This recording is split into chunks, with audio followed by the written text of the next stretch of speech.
Chapter 290. The smile on Song Ji-ye's face froze before he could retract it. Replacement.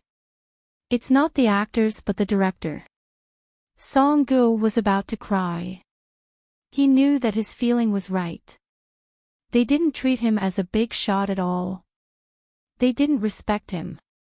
If they cared a little about his feelings, they would follow his words and replace that bullsh *t Tai Chi master. A big shot should have a big shot's temper. He wanted to throw out some harsh words and leave.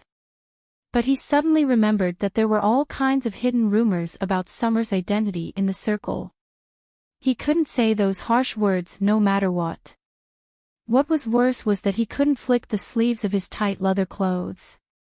No one could stay if he wanted to, and he didn't dare to leave if he wanted to. He stood there in a dilemma, his face extremely embarrassed. What was the relationship between this gigolo and Summer? She hadn't seen Summer get close to any man for so many years. The only one who was close to her, Feng Yuanqing, seemed to be very depressed recently. Did this gigolo catch her eye? Song Gu was a little regretful. Women were irrational when they fell in love. Why should she make things difficult for her lover? Summer's assistant was Zhang Wei. Because he had a good relationship with Feng Yuanqing, he thought that Feng Yuanqing would be able to win the beauty in the end. He didn't expect to bet on the wrong treasure. Feng Yuanqing was kicked thousands of miles away by Summer. He was worried that his relationship with Summer would become estranged, so he had been trying to make up for it recently. It was not auspicious to change the director on the spot. When he heard that Summer wanted to change the director on the spot, he wanted to persuade her, but he was worried that it would make her angry. Because he had been with Summer for many years, he knew that as long as Summer decided on something, few people could change it. He hesitated, but Fang Yan tried to persuade him, "It's not that serious. I think Director Song still has some misunderstandings about me and Tai Chi. If I fight on the spot for him to see, he will have a new understanding of us. If it doesn't work, it won't be too late to change the director at that time." Fang Yan spoke, and Zhang Wei quickly echoed, "Mr. Fang is right." Sensei Song Gu looks at Taiji from the perspective of the camera, while Sensei Fang looks at the problem from the perspective of the depth of Taiji. It's just that everyone's focus is different. We just need to find a common point, which is to be able to show the self-restraint of Taiji and also be able to look good on the camera. Isn't this what we need? Xia Xia looked at Song Gu with a smile on his face and asked, "Teacher Song, what do you say?" "Then let him try," Song Gu said. He thought to himself that they still needed him. It was easy to find actors, but not so easy to find a good director. Seeing is believing. I hope he doesn't disappoint. Xia Xia looked at Fang Yan and said, "You go through it first and let the two little girls remember the routine." "No problem," Fang Yan said. Fang Yan walked to the edge of the cliff and stood in the form of a plum blossom stake. As for the staff behind him who asked in a low voice why they had to walk to the edge of the cliff to play Tai Chi, no one was willing to answer such a stupid question, because no one except Fang Yan knew the answer to this question. Fang Yan took a deep breath and then gently tapped the tip of his right foot. His movement was gentle and comfortable, like an arc. Every movement of his was careful, as if he was afraid that his palm would scatter the wind and the soles of his feet would hurt the grass. However, as time went by, his movements gradually accelerated. This kind of acceleration was gradual and would not make you feel abrupt or unnatural. His body was like an arc, like an iron bow, or like a curved willow. He was like a white ape that absorbed the chi of heaven and earth, like insects, fish, flowers, and plants.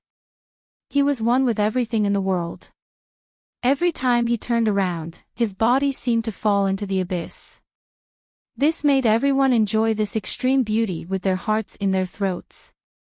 However, their worries were superfluous, because no matter how Fang Yan drew a circle or turned around, he stood there as steady as a 1,000-year-old pine tree. Not the slightest bit off, not the slightest bit off. The setting sun was like an egg yolk, revealing a little shy face in the thick white fog. Seeing the commotion over here, a small bird with colorful feathers also flew over and peeked its head out to observe. It was still chirping, looking adorable and cheerful. Fong Yen jumped, and the bird was caught in the palm of his hand. He stretched out his arms and imitated the bird's undulating wings. He knew that as long as he used this stunt, there would be female fans at the scene fainting. The bird stood in the palm of his hand. The bird accumulated strength, and Fong Yen released it. The bird lost its strength, and Fong Yen used the power of Tai Chi to lift it up. The bird became nervous, and its chirping became louder. However, when it found that it was not in any danger, and the game was fun, it began to enjoy it. When Fong Yen released his strength, it jumped with all its might. When Fong Yen gathered his strength, it landed steadily. It even turned around and chirped at Fong Yen, telling him to hurry up, "You bastard." The man and the bird were having a lot of fun. On the distant mountain ridge, a monk and a Taoist smiled as they evaluated each other. "What do you think of this child?" the old monk asked. Angry because of the momentum, his momentum is like a rainbow. This child actually has the momentum of indistinguishable yin and yang, the middle-aged Taoist said with an expression of admiration. The universe goes from Wuji to Tai Chi, the process of all things being born. With all things being, there is the sky above our heads and the earth below our feet. The Tao of the world uses the two energies of yin and yang to create all things. Heaven and earth, the sun and moon, thunder and lightning, wind and rain, the four seasons, as well as male and female, firm and soft, movement and stillness, all things being born from yin and yang. The old monk's expression was solemn. However, everyone knows that it is precisely because all things have yin and yang. That's why Tai Chi emphasizes the fusion of yin and yang. Extreme yin gives birth to yang, extreme yang gives birth to yin. This child is amazing. At such a young age, he can see mountains as mountains and water as water. Even this bird sees him as one of its kind.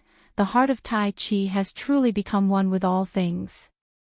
The middle-aged Taoist nodded and said, "Then should we teach him the Tai Chi diagram?" The old monk shook his head and said, "The Tai Chi diagram is very important. Not only is it a treasure of your Taoism, but it also protects our Hua Xia's dragon soul. Be careful, be cautious. Other than the foundation of martial arts, the quality of one's temperament is even more important." Looking at his appearance and behavior, this child doesn't seem to be an evil person. Furthermore, how could someone who possesses the heart of Tai Chi be bad? Let's see. Let's see. Fong Yan's body rose into the air again. He personally sent the bird into the sky. Then, he lightly patted the bird's head, indicating that it could leave. When Fong Yan landed, the bird actually swooped down again and stood on his shoulder, unwilling to leave. It chirped at Fong Yan's face, as if it wanted to talk to him. Everyone on the scene was dumbfounded. Jiang Qin was so excited that he couldn't control himself. He grabbed Yuan Lin's hand and said, "Yuan Lin, did you see that? Did you see that? Mr. Fong is really amazing." Yuan Lin didn't feel any pain. Her eyes were shining as she stared at Fong Yan and said, "That bird is so cute." Summer was also intoxicated for a moment, but she quickly regained her sobriety. She was engaged in art, so she had no resistance to beautiful things. When Fong Yan played with the bird, it really made people's hearts tremble. It was so beautiful. That's amazing. This person's Tai Chi is so beautiful. Oh my God, I've never seen anyone play Tai Chi like that. Is this really Tai Chi? He jumped so high just now. Is there a steel wire hanging on his body? I really want to become that bird, then I can play with him. When the staff saw this incredible scene, they all became Fong Yan's die-hard fans. The Tai Chi that Fong Yan presented was the Tai Chi that they had never seen before. It was the most beautiful and ideal Tai Chi in their minds. Song Gu was also stunned. Master, this was a real Tai Chi master. How could there be such a Tai Chi? How could there be such a cool Tai Chi? No, this could no longer be described as cool, but how could a cultured person be so pretentious? You clearly knew that he was pretending, but you still felt that this guy was really awesome. Song Gu kicked the leg of the cameraman next to her and shouted, "Did you take a picture? Did you take a picture just now?" The cameraman didn't have time to take off the cover of the camera lens. He said aggrievedly, "Director, didn't you say to take a look first? Look my ass. Look my ass." Song Gu kicked the cameraman's leg again and again. "Why aren't you afraid? Why aren't you afraid? What else do you want to shoot if not such a scene?" "I'm so angry, you idiots." Song Gu ran in front of Xia Ji and said with a flushed face, "Xia Ji, let's not change the person. It's him, he's a master, he can definitely give us the feeling we want. Yes, it's him. No one else can do it." "Did I pass?" Fong Yan asked with a smile. "Yes," Song Gu said. "You don't want to change the person?" Fong Yan asked again. "No." Song Gu waved her hand and said, "Well, Brother Fong, I was a little biased against you just now. Don't be angry, that thing is over, let's not take it to heart, what do you think? I'm not a stingy man, how can I take such a small thing to heart?" Fong Yan said. "That's great. Let's start." "Start what?" Fong Yan asked. He turned to look at Xia Ji and said, "My Tai Chi has been recognized by everyone, now we can change the director." Song Gu sat on the ground, so angry that her whole body was trembling. In the forest behind the crew, the middle-aged Taoist priest said to the old monk with an embarrassed face, "Let's watch again, let's watch again." The old monk laughed. Chapter 291. You insult me once, and then apologize to me. It's not fair at all. You insult me once, and I'll insult you once. That's fair. Teacher Fong Huahua values fairness the most. Song Gu got up from the ground, stared at Fong Yan fiercely, and said, "Do you want to play with me? Isn't your entertainment circle too dark?" Fong Yan said angrily. "You dare to make such a rude request to me in public?" Fong Yan looked at Xia Ji with a strange look, as if saying, "The noble circle is really messy." Xia Ji looked at Song Gu and said, "Teacher Song, is there no problem in confirming the candidate?" "No problem." Song Gu dared to be ruthless to Fong Yan, but did not dare to say a harsh word to Xia Ji. He and Fong Yan did not have a subordinate relationship. Fong Yan was a school teacher, and it would not affect his life. He said a harsh word to Xia Ji, and Xia Ji was only angry for a while. However, if Xia Ji said a harsh word to him, he would have bad luck for the rest of his life, and he was afraid that his career would end early. Then be more attentive. Xia Ji said. Let go of some unnecessary prejudice, and you will find that teacher Fong Yan is a very easy person to get along with. I will. Song Gu gritted her teeth and said. She thought, is this guy really an easy person to get along with? He went around in such a big circle just to slap you in the face. How can such a narrow-minded person be called easy to get along with? Song Gu walked in front of Fong Yan, took the initiative to reach out and said, Mr. Fong, please give me a lot of advice. You're welcome. Fong Yan held Song Ji's hand and said, I don't understand camera language, so I have to trouble director Song to make me look as handsome as possible. Mr. Fong is an idol. Director Song is flattering me. Ha ha ha, I'm quite popular with students at school. Xia Ji and many staff members looked at them with black lines on their faces. Everyone discussed for a while. Song Gu once again explained some shooting details, and the MV shooting officially began. The shooting this time was mainly divided into two parts. The first part was Fang Yan practicing Tai Chi alone to show the rigidity of Tai Chi. The other part was Xia Xia bringing Jiang Qin and Yuan Lin, the two little beauties, to perform the softness of Tai Chi in black Tai Chi clothes. Two different scenes, maybe even two different space-time. Fang Yan's white clothes fluttered in the wind. He looked like an ancient Taiji youth. The scene of Tai Chi with Jiang Qin and Yuan Lin would constantly switch, but it was a modern Tai Chi then. Hardness and gentleness complemented each other and the four of them began to fuse. Fang Yan stood at the edge of the cliff, the dragon head. Xia Xia, Jiang Qin, and Yuan Lin followed behind him and did the same thing. Their movements were neat, and the scene was beautiful.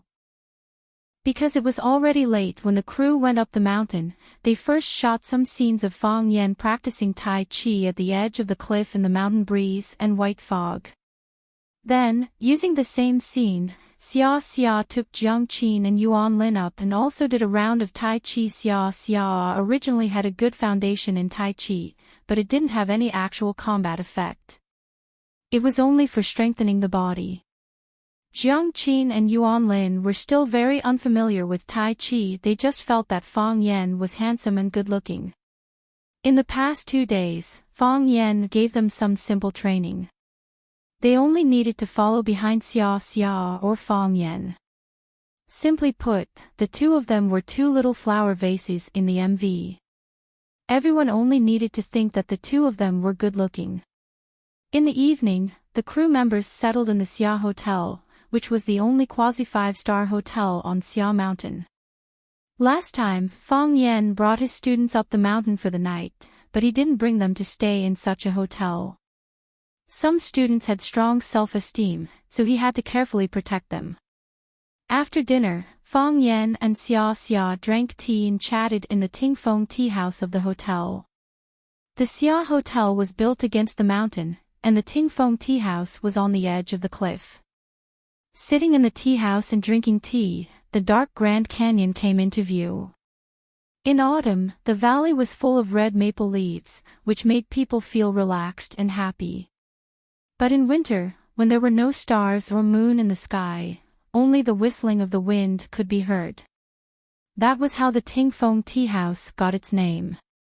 Fang Yan was busy making tea. The golden pu, or tea soup, was very tempting. He said, "Do you want to replace Song Gu?" Xia Xia's eyes stayed on the hand that Fang Yan was using to make tea. He felt that the posture of Fang Yan making tea was very beautiful and skillful. She liked Hua Xia culture in tea, but no matter how expensive the tea house was, how famous the tea made by the tea artist, she always felt that there was a lack of taste. Immortal taste. Yes, it was immortal taste. Pure heart and few desires, neither fast nor slow. No flattery, no flattery, no filth. This was immortal taste. Unfortunately, few people could do it. I knew Song Gu 10 years ago, and all my music videos were made by him. At that time, he was just a very talented young man. Xia Xia explained softly. Later on, as his fame grew, people's nature also changed. Now he is the kind of person I don't like the most. If I don't stand up for you, he will insist on replacing you and then use his own people. Xia Xia looked at Fang Yan and said, I can tolerate people around me making some small mistakes in the field of life, but I will never allow them to criticize my work. This is my work. He wanted to try to control you, so he used me as an experiment. In the end, you slapped him back. Fang Yan said with a smile. This slap is fierce enough. I don't slap people. Xia Xia said. If he still doesn't know how to restrain himself, then cut off his hands and feet. Isn't this too domineering? Fong Yan's eyes widened. A scene appeared in his mind. Xia Xia, with disheveled hair, was holding a kitchen knife and chopping off Song Ji's hands and feet. Then, he stood there and laughed, letting Song Gu lie on the ground and scream miserably. What are you thinking? Xia Xia said angrily. I mean cut off his career line. I can make him call the wind and rain, and I can also make it difficult for him to move an inch. Why does this sound like something said by a gang leader? Xia Xia sighed softly and said, You don't know the darkness and dirtiness of the entertainment circle. Fong Yan asked worriedly, Will Jiang Qin and Yuan Lin be okay? If they can't resist the temptation, I can't do anything. But if someone wants to hurt them, I will cut off his hands and feet. This time, I will really cut off his hands and feet. Xia Xia said coldly. Those two little girls are quite lucky. With a big backer like you. Fong Yan said with a smile. I'm not their backer. I'm their sister and friend. I want to take them with me to do something. Xia Xia said. Women can also change the world. Or rather, change the world's perception of us. I've always believed that. I also believe that. Fong Yan said. A woman's greatest dream was to promote Huaxia culture to the world, not to watch other people's culture invade. Fong Yan felt that this kind of woman was as great as him. Fong Yan raised his teacup and said, A toast to you. For what? For our noble sentiments. Fong Yan said. Xia Xia laughed loudly and said, Fong Yan, every time I chat with you, I'm very happy. But you can't like me. There are too many people who like me. Fong Yan said.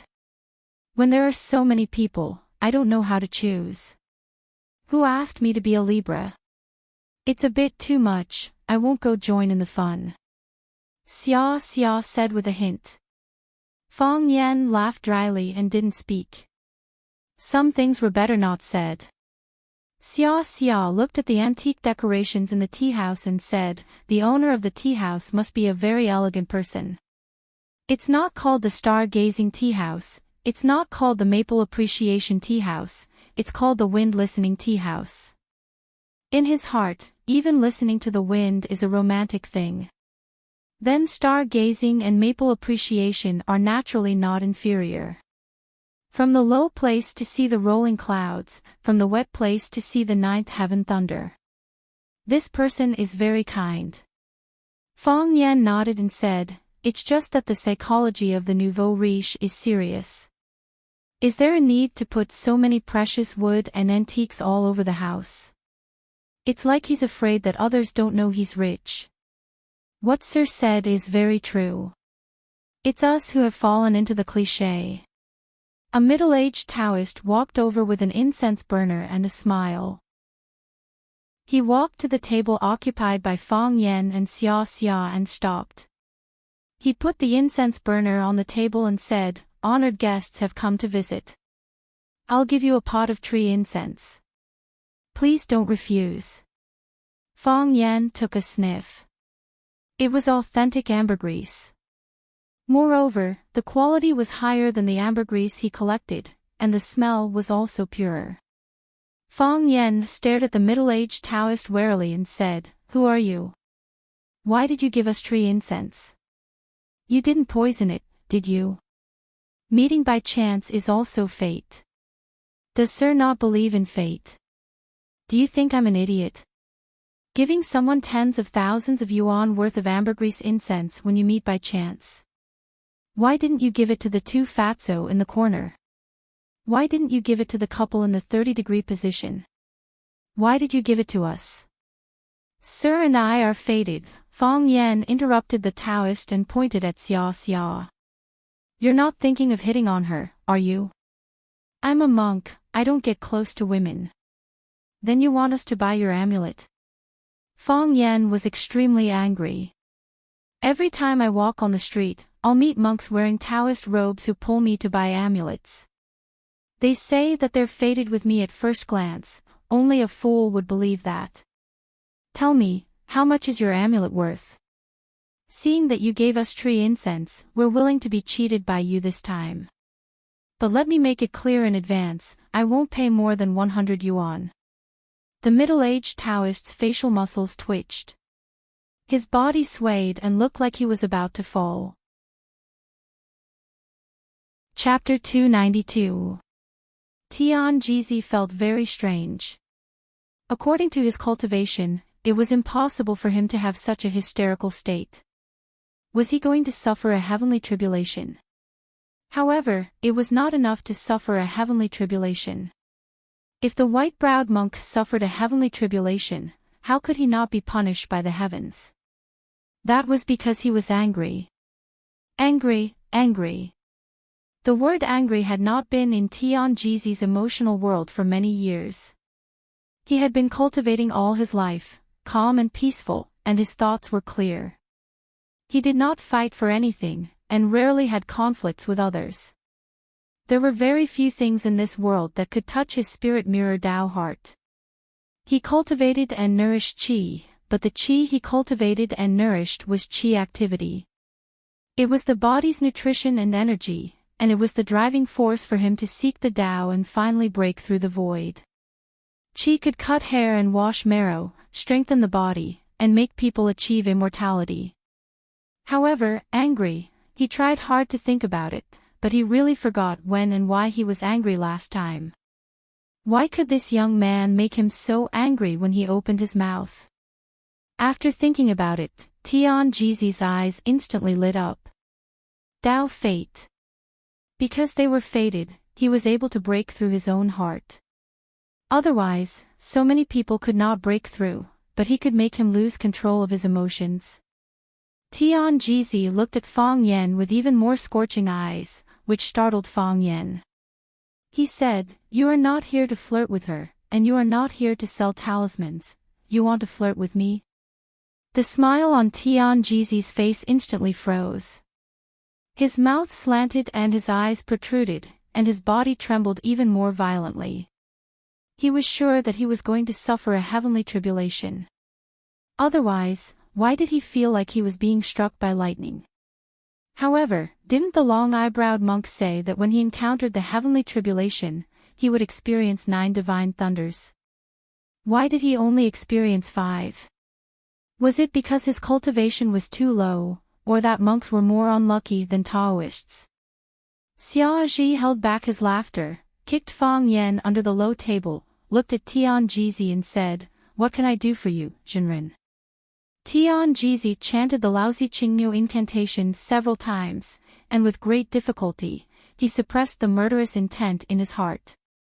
He bowed to Xia with one hand and said, "This humble Taoist feels that I have fate with this little friend, so I came here to have a chat." Tian Jizi looked at Fang Yen and said, "I'm not a lecherous person, nor am I someone who sells talismans for profit. I just want to have a chat with you. I don't have any evil intentions, nor do I have any malicious intent." Fang Yen looked at Tian Jizi doubtfully and asked, "What do you want to talk to me about?" Tian Jizi pointed to the chair next to the low table and said, "May I have a seat?" "Sit," Fang Yen said. He was a little curious about this Taoist priest. Tian Jizi sat down on the side of the low table, looked at Fang Yen and asked, "Little friend, are you a martial artist?" "I know how to use Tai Chi," Fang Yen said. He looked at the Taoist priest's sitting posture and said, "From the outside, you don't seem to know any martial arts at all, but when you pulled out the chair, I felt a hidden movement in your qi, which made me wary. This chair is made of sour pear wood and weighs dozens of kilograms. You lifted it up as if you were grabbing a handful of cotton wool. It seems that you are also an expert." Xia looked at the middle-aged Taoist priest doubtfully, thinking, this is also a martial arts expert? These days, there are experts everywhere. In the blink of an eye, several of them have slipped away from under your nose.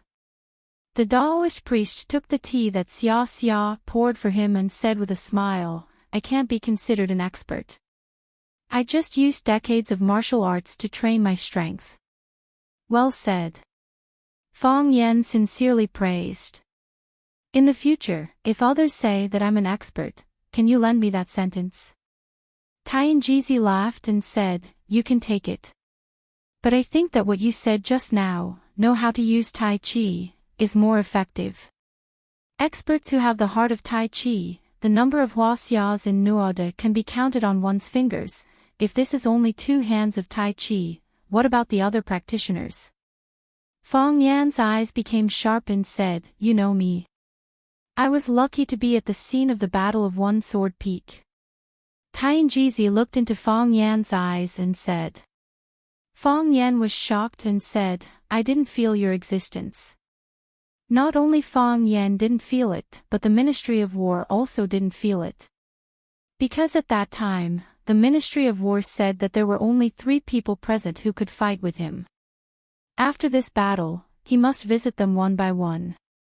Fong Yan learned from Lei Feng's good example and helped him point out who the 3 experts were, but this middle-aged Taoist priest was not included. Many people thought that only those who were good at fighting were real warriors. Of course, this was not wrong. However, being good at hiding was also a unique skill. The enemy was already at your door, but you still didn't know he was there.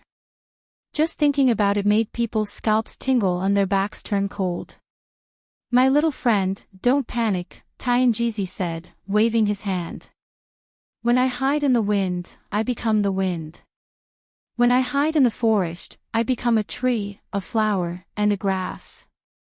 When the wind comes, I move, and when insects come, I don't panic. They and I are one. My little friend, your heart of Tai Chi has reached a higher level, and even the birds are willing to play with you. Isn't it the same? There are 3,000 ways in the world, but in the end, they all lead to the same destination. There is no difference between you and me. Fong Yan's hostility toward this Taoist priest deepened. This old guy followed him to the One Sword Peak to watch the battle between him and the Ministry of War, and he also saw the scene of him playing with the birds today. Was he a stalker? Fong Yan looked at the Taoist priest and asked, how should I address you? My Taoist name is Tianjizi, the middle-aged Taoist priest said. Tianjizi, why do you always follow me? I was fighting with the Japanese sword god, and you followed me. I caught a bird to play with, and you also peeped behind my butt. What do you want? Now that you have come to me, you must be ready to lay your cards on the table, right? My little friend, you are very vigilant. Nonsense. 9 out of 10 Taoist priests these days are liars, and 1 is a bastard. He always grabs your hand and says that you will suffer a bloody disaster. There were several times when I wanted to make him suffer a bloody disaster. He sells talismans, and I only lose some money. You don't even sell talismans, which means that what you are after is bigger. Who knows what I will lose? Some things are not things to give, but things to gain. If you give, but if you don't give, how can you gain? Tianjizi said. My little friend, can you tell me why you learn martial arts? So that others can't bully me, Fong Yan said. After thinking for a while, he added, when I want to bully others, I don't worry that they will hit me. If that's the case, then why did you risk your life to accept the challenge from Chiba? Tianjizi asked with a smile. From what I saw and thought, you didn't have any confidence that you could win against that Japanese swordsman, right? You didn't give in even an inch because you were proud and hot-blooded. Am I right? He took the initiative to challenge me and bullied me. How could I cower and run away? The worst outcome would be death. If I died, thousands of Fong Yans would stand up and kill him. No matter what, I wouldn't suffer too much, Fong Yan said. Death is good. In order to uphold the dignity of a martial artist and protect the orthodox martial arts of Huaxia, you were willing to fight to the death with the Japanese sword god even though you knew that you were not as strong as him. Just this alone makes you stand out among your peers. Actually, I thought of asking for help, but they didn't come. You are frank and direct, and you have the courage to admit to others that you are timid and cowardly. It's human nature to look for a solution when you encounter difficulties, but in the end, you relied on your own courage and ability to defeat your opponent. I am not timid and cowardly for a moment, I have always been timid and cowardly. Not only do I have that kind of thought, but I also put it into action. If I invited someone over, it would be him fighting the Japanese sword god, and I would be eating melon seeds and chatting on the side. You are a chivalrous person, why did you purposely make yourself look so bad? Tianjizi looked at Fang Yan and asked. Worried that people will criticize you and make fun of you. Fang Yan sighed softly and said, You are so shameless to praise me. Tell me, what do you want? Tianjizi's expression was solemn, and his eyes were clear. His body was like a sleeping tiger or a coiled dragon, emitting a calm and peaceful aura. Ambergris smoke lingered in the air, and the faint fragrance was refreshing, making one's body completely relax and mind travel to the heavenly realm. This guy is good at showing off. Fang Yan thought. Tianjizi looked at Fang Yan and said in a compassionate tone, The wind is strong, the tide is surging. The flood dragon totem, the fire phoenix nirvana. The dragon soul of Hua Xia, the glory is inextinguishable. The spirit of martial arts, the sun and the moon shine together. Thieves and evildoers covet from all directions, we should rise up and fight against them, using our hearts to punish them, the ancient said, establish a heart for the heaven and earth, establish a life for the people, inherit the lost knowledge for the saints, and establish peace for the world. The revival of China and the protection of the dragon soul, we have no other responsibility. Fang Yan was stunned by these majestic words, and said, What should I do? Do you know the Tai Chi diagram? Tai Chi diagram? Yes. Fang Yan nodded. It is said that it was passed down by the Song dynasty Taoist Chen Tuan, and its original name is the Wuji diagram. According to historical records, Chen Tuan once passed down the pre-celestial diagram, Tai Chi diagram, river diagram, and Luo Shu to his student Zhong Fang, who in turn passed them down to Mu Xiu, Li Zhe, and others. Later, Mu Xiu passed down the Tai Chi diagram to Zhou Dunyi. The Tai Chi diagram we see now was passed down by Zhou Dunyi. I have one hanging on the wall in my room, I look at it several times a day. What's wrong? Tianjizi smiled soundlessly and said, The painting of Tai Chi I am talking about is not the kind that can be bought on the street, but the real treasure of Taoism, the painting of Tai Chi, one of the 4 great books of Huaxia, along with the painting of the river, the book of Luo, and the innate painting. Fang Yan stared at Tianjizi with his eyes wide open, and asked, Why are you telling me this? I want to choose a fated person to pass down the Tai Chi diagram to, and let him protect our dragon soul of Hua Xia, then go find him. Fang Yan said. Why are you telling me this? Chapter 293. As an innocent bystander, Xia Xia was worried that Tianjizi might slap Fang Yan to death at any time. Xia Xia thought, if I were this Taoist priest, I would also slap Fang Yan to death. This is too much. Sure enough, Tianjizi raised his wrist. His palm kept shaking, but the tea in the cup didn't spill at all. Not only that, but the steam coming out of the cup suddenly disappeared. It was a strange scene. The steam was boiling a second ago, but in an instant, the smoke disappeared, the steam dispersed, and the hot water turned into cold water.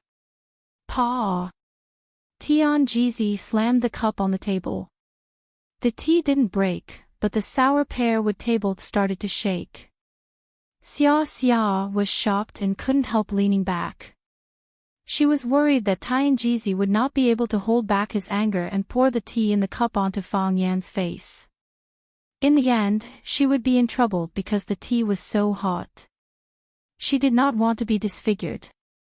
On second thought, she realized that masters should not pour tea on each other, pull each other's hair, and kick each other's balls. The tea was not cold, but frozen. Xia Xia touched it with her finger. It was real ice. Ovo.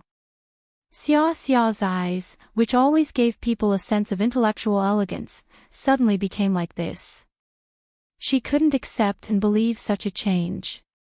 Was this magic? The golden poo, or tea, had turned into golden ice cubes, sparkling and translucent under the illumination of the light. It looked very cute. Fang Yan was also shocked. He knew this Taoist priest was a master, but he didn't expect him to be a master of a master. Just by using the move, turning water into ice, it was already amazing. His internal strength cultivation could leave him several streets behind. Tian Jizi closed his eyes and muttered something. His lips moved faster and faster, and then he suddenly let out a muffled roar. The shout was not loud, but it was extremely harsh. Xia Xia's face was pale, and Fang Yan's ears felt as if they were being pricked by needles. It was very uncomfortable. Not only did Xia Qin and Fang Yan suffer, but the other guests of the Tingfeng tea house were also not spared. When they heard this shout, the faces of those who were discussing turned ugly, the eyes of those who were looking at each other were filled with fear, and the smiles on the faces of those who were chatting and laughing became stiff and ferocious, as if they were discussing how to chop someone up. They all felt as if they had been hit by something, but no matter how hard they tried, they couldn't find the weapon that had hurt them. They all thought it was a panic attack and were focused on doing their own things. However, they were startled by the sudden sound. Therefore, they all pointed at the middle-aged Taoist priest and cursed him. "Why are you shouting in the middle of the night? Don't you have any manners?" This was a more elegant way of scolding. "Old man, you must be tired of living. Do you believe that I won't slap you to death?" This was a more courageous way of cursing.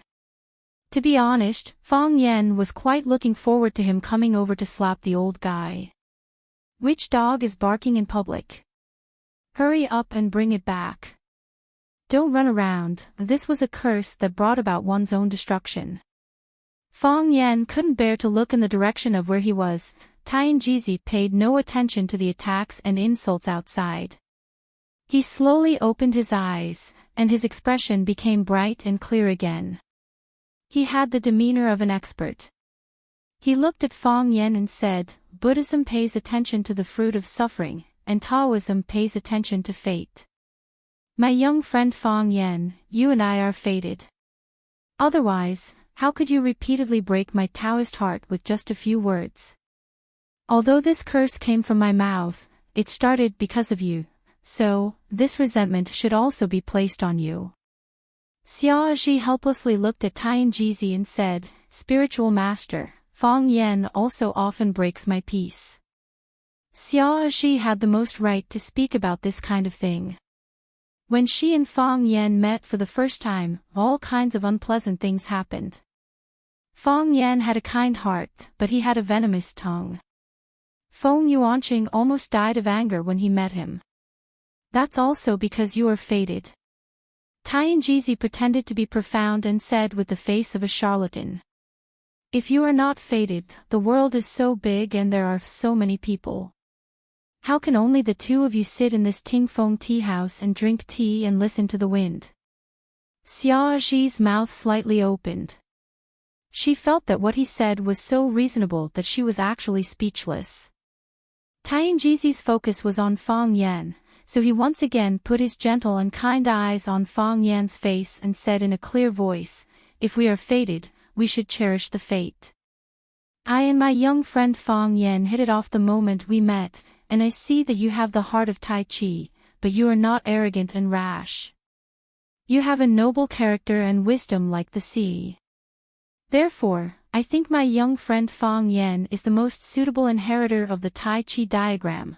Fang Yan stared at Tian Jizi and said, "You want to give the Tai Chi diagram to me?" "Not give, it's pass." Tian Jizi corrected his words. "That was a treasure. Could it be given away? It could only be passed on." Look at what the ancients said. Carry on the sacred arts of the past. They used the word inherit. For free. For free. You just said that it is the treasure of your Taoism. Indeed. You also said that there is a dragon soul in it. To protect Hua Xia's dragon soul. Are you crazy? Fang Yan asked with a look of disbelief. Why don't you hide such a good thing for yourself and give it to an outsider like me? It's good to pass it on to your son and grandson. Oh, I'm sorry, I don't know if you have been married and had children. It's also good to sell it. If it is really as mysterious as you said, it can definitely be sold for a good price. Tianjizi felt something flowing out of the corner of his mouth. He was too embarrassed to wipe it with his sleeve. He felt that it was too embarrassing. Was this the fated person he had chosen? What kind of F***king monster was this? Could such a person really inherit the Taoist culture and protect Hua Xia's dragon soul from being extinguished? Tianjizi reached out and grabbed the teacup that he had just slammed on the table. The coldness of his palm calmed the anger in his heart a little. He looked at Fang Yan with a serious face and said in a selfless manner, that is the treasure of Hua Xia. It is shared by everyone in Hua Xia.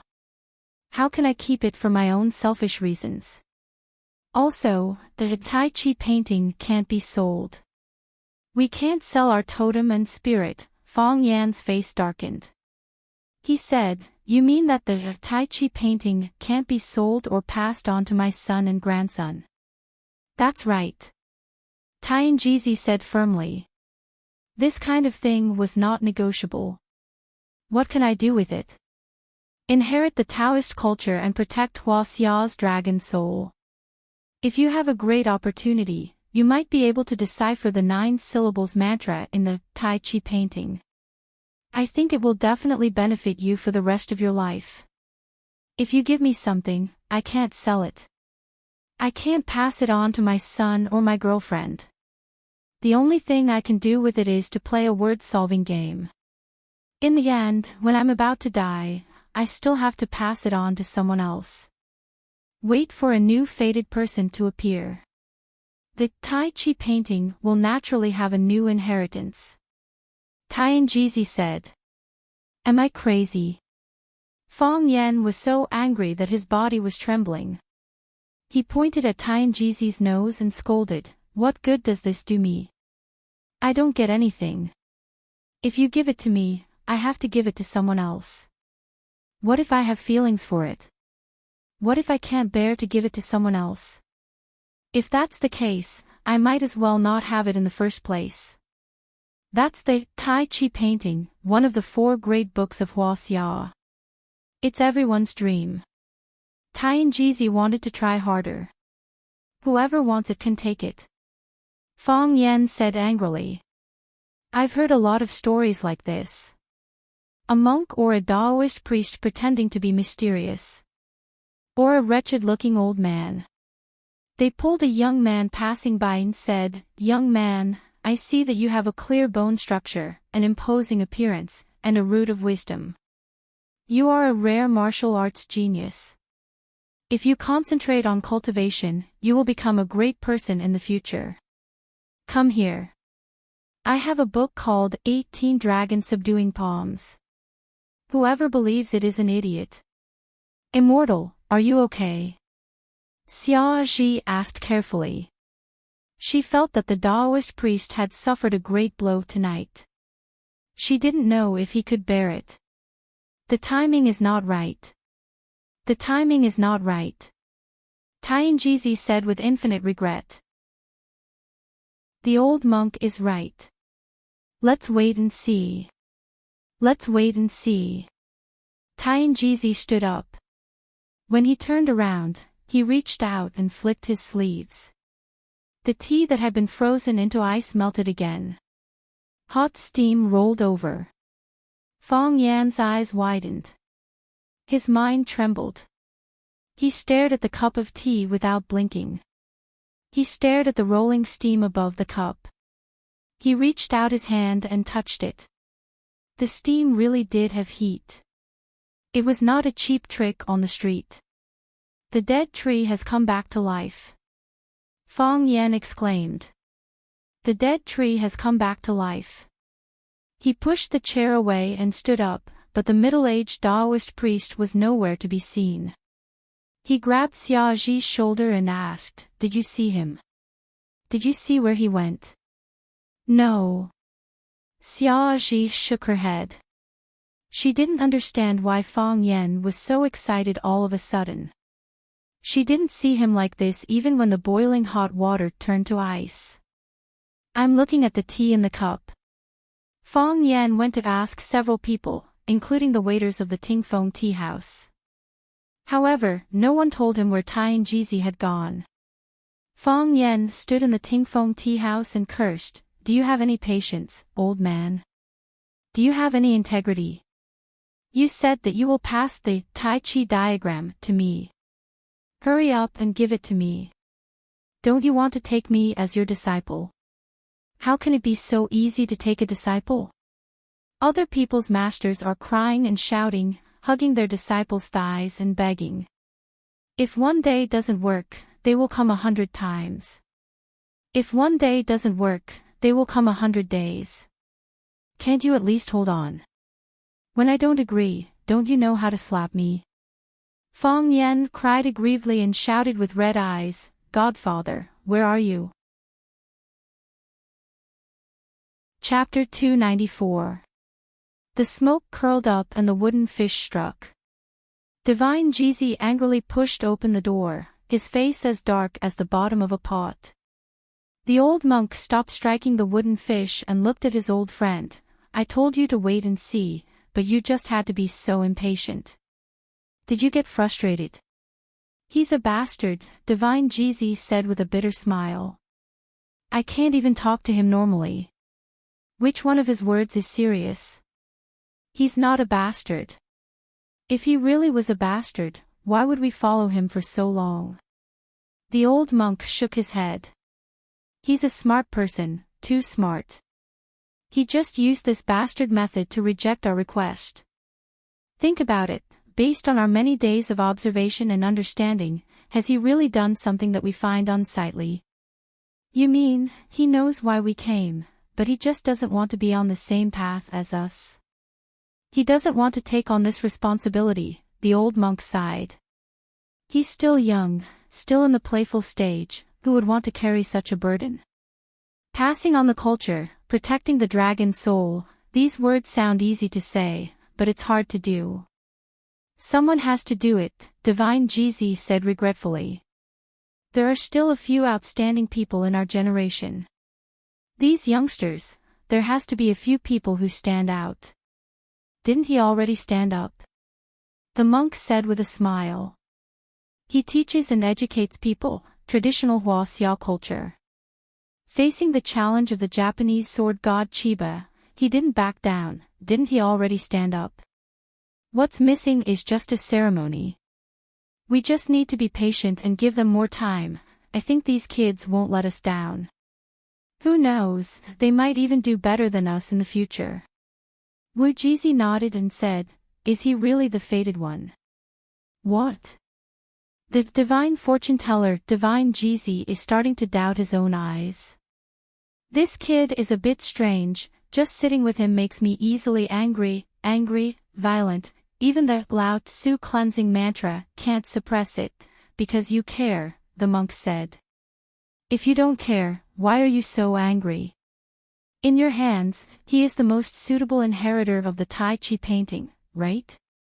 You think too highly of him, so you're more concerned about gains and losses. I almost wanted to squeeze his neck and force him to accept this task.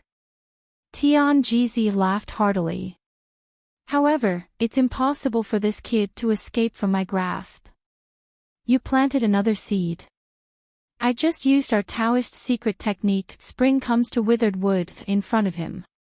He stood outside the wall but couldn't enter. I think he would be interested in this, Amitba, you two continue to fight. Who knows, we might end up as a family, the monk said with a smile as he struck the wooden fish again. Talk, talk, talk. Fong Yen was very frustrated. He locked himself in his room, boiled a pot of water, and poured it into a teacup. He held the teacup full of water in his hand and used the suction technique of Tai Chi to suck away the steam inside the teacup. The boiling water that had just been boiled immediately became cold water. He once again infused qi into the teacup. The cold water slowly froze, then became a snow-white ice cube. He flicked his sleeves at the teacup. A scorching force blew through the mouth of the teacup, and the ice cube instantly melted into water. It was a simple cup of cold water. Fong Yen painfully banged his head against the wall. What's missing? What's missing? Fong Yen couldn't understand. Why did the same cup of ice melt with a flick of his sleeves and turn into hot tea? Why couldn't I do it? Why did I only get a cup of cold water when I melted the ice? This was the obstacle of consciousness. It was also called the critical point. From point A to point B was only separated by a thin wall. As long as one opened a door, they could jump from point A to point B, but where was that door? Don't underestimate this thin wall. Many times, it could trap a genius in the same place for the rest of his life.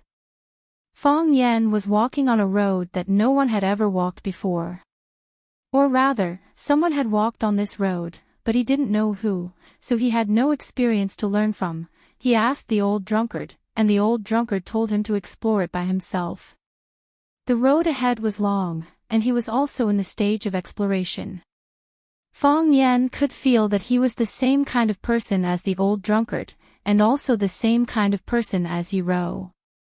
However, Tian Jizi obviously stood at a higher level, a higher position. He could give him guidance. Fong Yen really wanted to grab him and ask him, "What's going on with me now? Why did the state of Tai Chi become completely incomprehensible and unfamiliar to me? What's its final form? What's my goal? What should I work toward?" Zhang Chen wanted to practice Qi by force, so he had his own confusion. Fong Yen also had Fong Yan's troubles. Fong Yen could answer Zhang Chen's questions, but few people could answer Fong Yan's questions. There were too many unanswered questions in his heart, and every answer was incomparably important to him.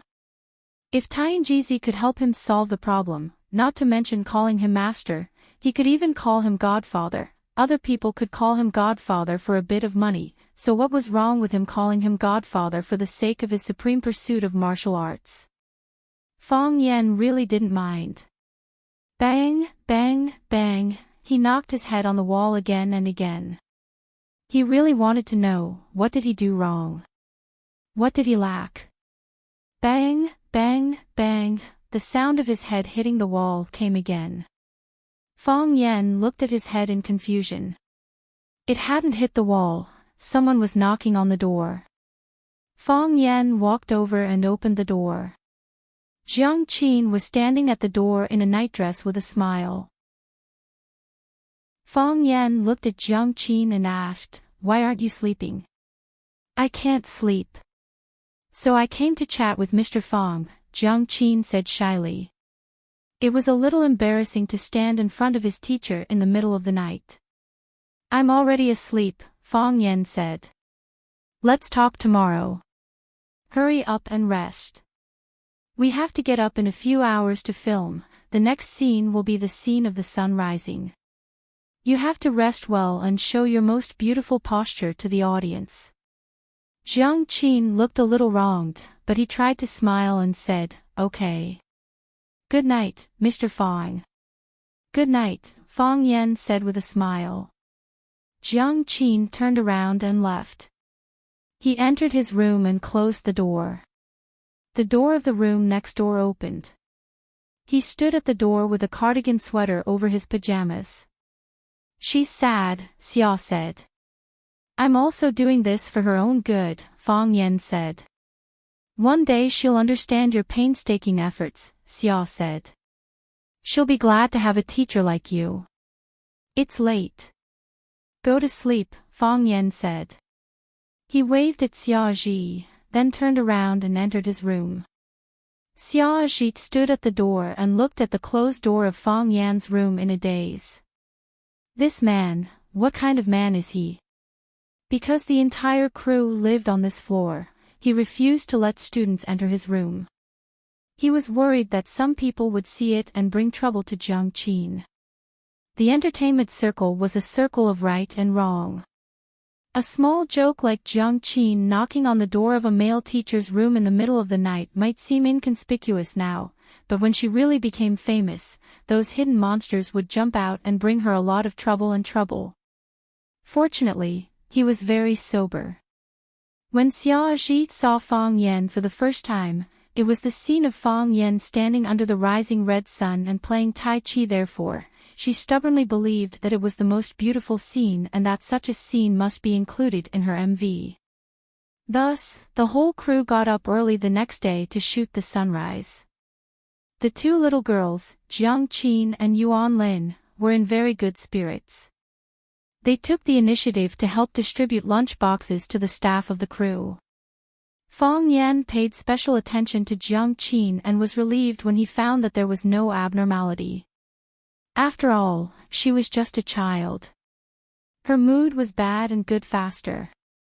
After a night's rest, she probably couldn't remember what happened yesterday. Seeing that Xiaozhi was looking at them, the two looked at each other and smiled. The shooting plan was temporarily modified. They still shot the scene of the rising red sun, but the shooting location was not in the slightly flat sky, but in the tiger leaping gorge. Song-gu thought that the terrain there was higher and the location was steeper. If it was filmed there, it would give people a more beautiful and three-dimensional feeling. More importantly, he was going to let Fang Yan do Tai Chi on the left side of the tiger leaping gorge, and let Xiaozhi take Jiang Qin and Yuan Lin to the right side of the tiger leaping gorge to do Tai Chi left and right, hard and soft. They did it at the same time, with several cameras working at the same time. When the time comes, the edited MV must be beautiful. This was Song Ji's original words. Xiaozhi was a workaholic.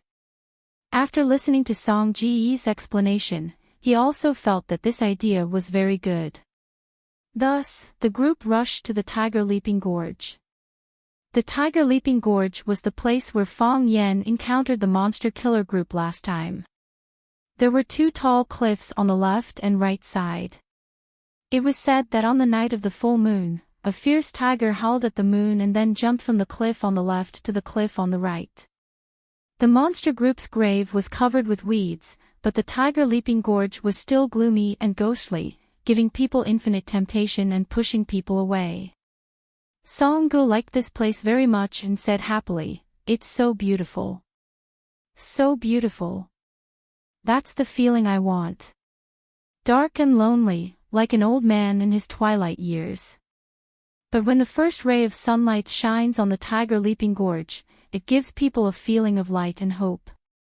It must be unbelievably beautiful." Xiaozhi was also very satisfied with this place and was full of expectations for the later filming. Because Fang Yan was the main character in the MV, he needed to play Tai Chi on the cliff facing the east.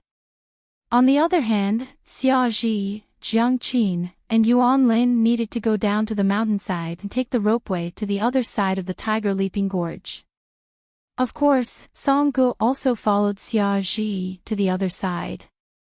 On Fang Yan's side, there was only an assistant director accompanying him.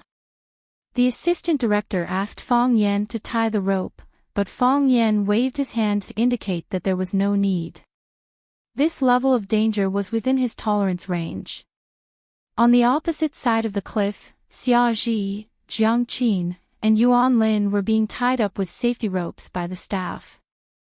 At this moment, Xia suddenly cried out in alarm and fell forward. There was a slope in front of her. Her body slid down the slope for a while and fell down the cliff. At this time, Xiaozhi's seatbelt was not yet locked. Chapter 295. In the blink of an eye, Summer, who was standing beside him, had fallen off the cliff. It happened too fast. It was so fast that it was hard for people to react.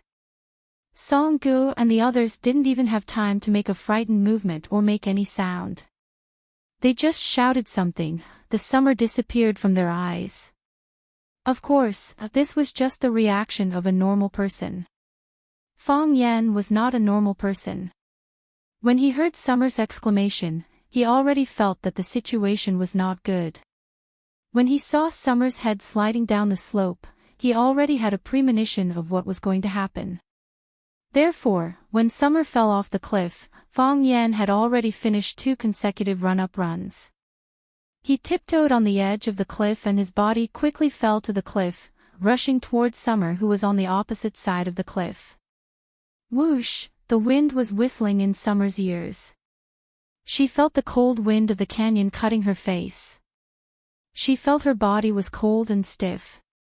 Her mind was blank. She could only hear her own breathing and heartbeat. I'm going to die. She was really unwilling. Summer's heart was full of regret and regret. She was so young, she still had a lot of things to experience. She hadn't been in love, she hadn't fulfilled her music dream, she still had a lot of things to eat, and a lot of places to go. Strange, it wasn't her own heartbeat. Her heartbeat wasn't so hard, and her chest wasn't so wide. Summer opened her eyes and looked at Fong Yan's eyes. 1 second, or maybe even shorter. Fong Yan had already looked away, but she felt an unprecedented sense of security. This sense of security made her body no longer cold, the flesh on her face no longer hurt, and her mind returned to normal. Damn. Summer thought angrily in her heart. She was jumping off the cliff like Fong Yan. Why could she still feel safe? What was safe? Would it be safer to die together?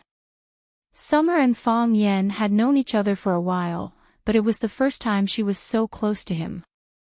She looked at his side profile. It wasn't the kind of handsome European with a knife and axe. The curve was very soft. His eyes were very bright.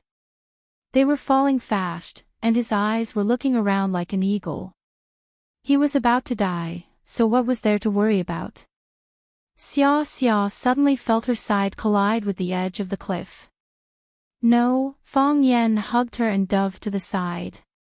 Fong Yan grabbed onto a long horizontal branch at the edge of the cliff.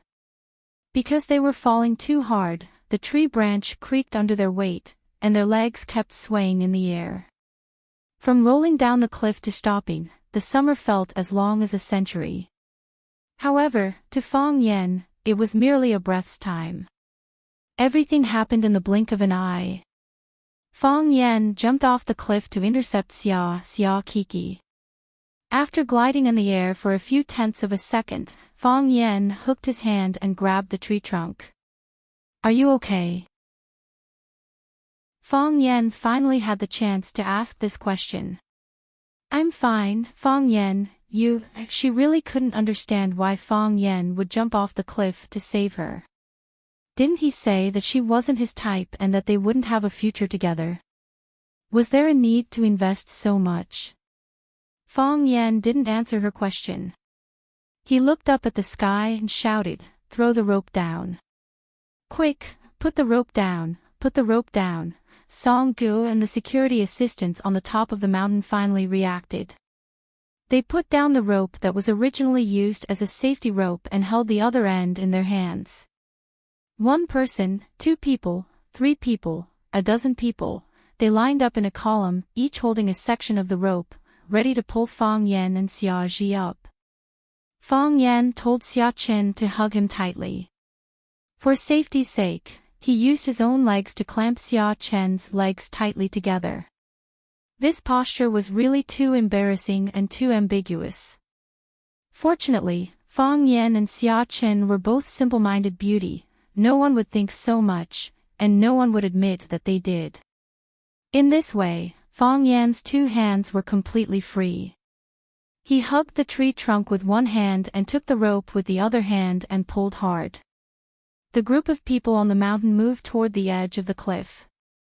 The rope was very soft and there were many factors that could not be fixed. Tie the other end of the rope to a big tree.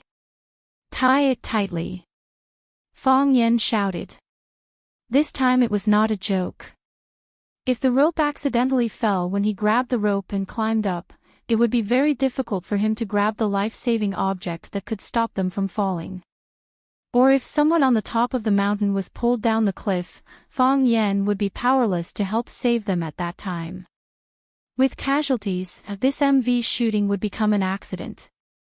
The police and the media would get involved, the aftermath would be very troublesome and the impact would be very bad. This was the first time Fong Yen had experienced MV. He did not want to encounter such a bad thing at the beginning of his life. Quickly tie the rope to the tree, Song Gu became a headless fly and anxiously ordered. If something happened to Xia Qin, the Xia family might vent their anger on him. After all, he was the one who requested to come to Tiger Leaping Gorge to shoot the MV, and he was the one who came up with the idea. This kind of responsibility was not something he could bear. Xia Chen's security assistant was still rational and said, Director Song, if we tie the rope to the tree, we can't drag it. How can they come up? Song Gu thought about it and also felt that something was wrong. Shouldn't Fong Yen tie the other end of the rope to him and Xia Qin, and the people on the top of the mountain should try their best to drag them up? They tied the rope to the tree trunk, and the tree would not help to drag them. Could it be that the two of them tied the rope and climbed up by themselves? How could they climb up? Is it tied? Fong Yen pulled the rope again and shouted. Mr. Fong, should we drag you up, tie the rope to the tree? You don't have to worry about anything else. Fong Yen shouted. Creak, creak, the trunk of the small tree that Fong Yen was hugging was bent to the extreme. This small tree, which was as thick as the mouth of a bowl, was not enough to support the strength of two people. Soil began to roll down from its roots. Fong Yen, the tree is going to break. Xia Chen said with a pale face. It's okay. We have enough time. Fong Yen said. As he spoke, he had already grabbed the rope and did not let go. Even if the small tree broke immediately, they would not fall off the cliff. It's tied. Song Guk shouted from the top of the mountain. Fong Yen was worried and pulled hard. The rope was straight and hard, and the other end was tied very firmly. As long as the tree was strong enough, there should be no problem with the rope. All of you, get out of the way. Fong Yen shouted. Song Gu looked around and asked, You said to get out of the way. Where should we go? No one answered, because everyone saw a horrifying and thrilling scene. They saw Fong Yen hugging Xia Qin with one hand and holding the rope with the other. After wrapping the rope around his wrists a few times, he swung his body towards the cliff on the right. They were like two gourds on a vine, crashing into the stone wall on the other side. Both of his feet stepped on the cliff, and his body once again rushed towards the cliff on the left. Both of his feet stepped on the cliff on the left, and his body once again swung to the right. Back and forth, Fong Yen was like a naughty monkey playing on the two blades cliff. After borrowing strength several times, his body suddenly jumped high and jumped on top of Song Ji's head with Xia Qin in his arms. The hero saving the beauty had to be cool. This was the second cool climbing posture that Fong Yen could think of. When Song Gu was still hesitating about where to hide, the security assistant pushed him away, which avoided the tragic fate of being kicked to the bottom of the cliff by Fong Yen and Xia Qin. In that case, Song Gu would only have a dead end. Because the security assistant knew that Fong Yen would not play Eagle Fall for Song Gu. The security assistant really knew about safety. Xia Chen lay in Fong Yan's arms and gasped. Until now, she did not dare to open her eyes. It was too exciting, it was really too exciting. She had made many movies and TV series, climbed mountains, jumped over rivers, and even played high-altitude leaps on the skyscrapers of Dubai. However, that was when there was a steel wire hanging from it. Moreover, most of the actions in the film and TV series were completed by post-production. The scene that you think is cool and exciting may just be completed in the recording studio.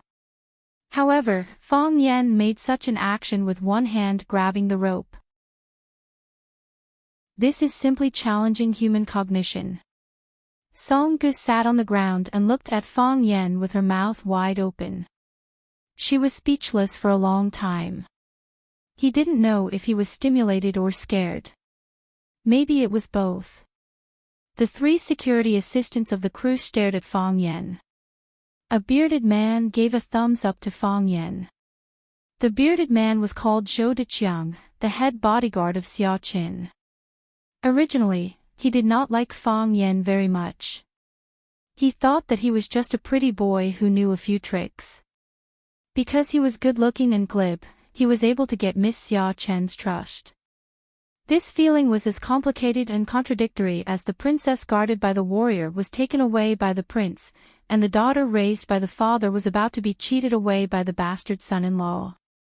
However, with Fong Yan's quick reaction after Xia Qin fell off the cliff and his ability to climb at high altitude, his ability could kill them dozens of times. He came over and wanted to pat Fong Yan's shoulder, but he felt that this action was a bit disrespectful to an expert. So, he took his hand back. He looked at Fong Yen and said, "Master Fong, thank you. Our brother's negligence caused Miss Xia Qin to be in danger. If it weren't for you, the consequences would be unimaginable." The other two security assistants also came over to thank Fong Yen. They were smiling on their faces, but they were crying in their hearts. With this guy here, they were afraid that they would lose their jobs, right? Chapter 296. Jiang Qin and Yuan Lin were frightened. They stood together with Summer and were about to buckle the rope around their waists when Summer exclaimed and disappeared. The two little girls were deeply loved by Summer. When they were in Yanjing, they received a lot of help from Summer.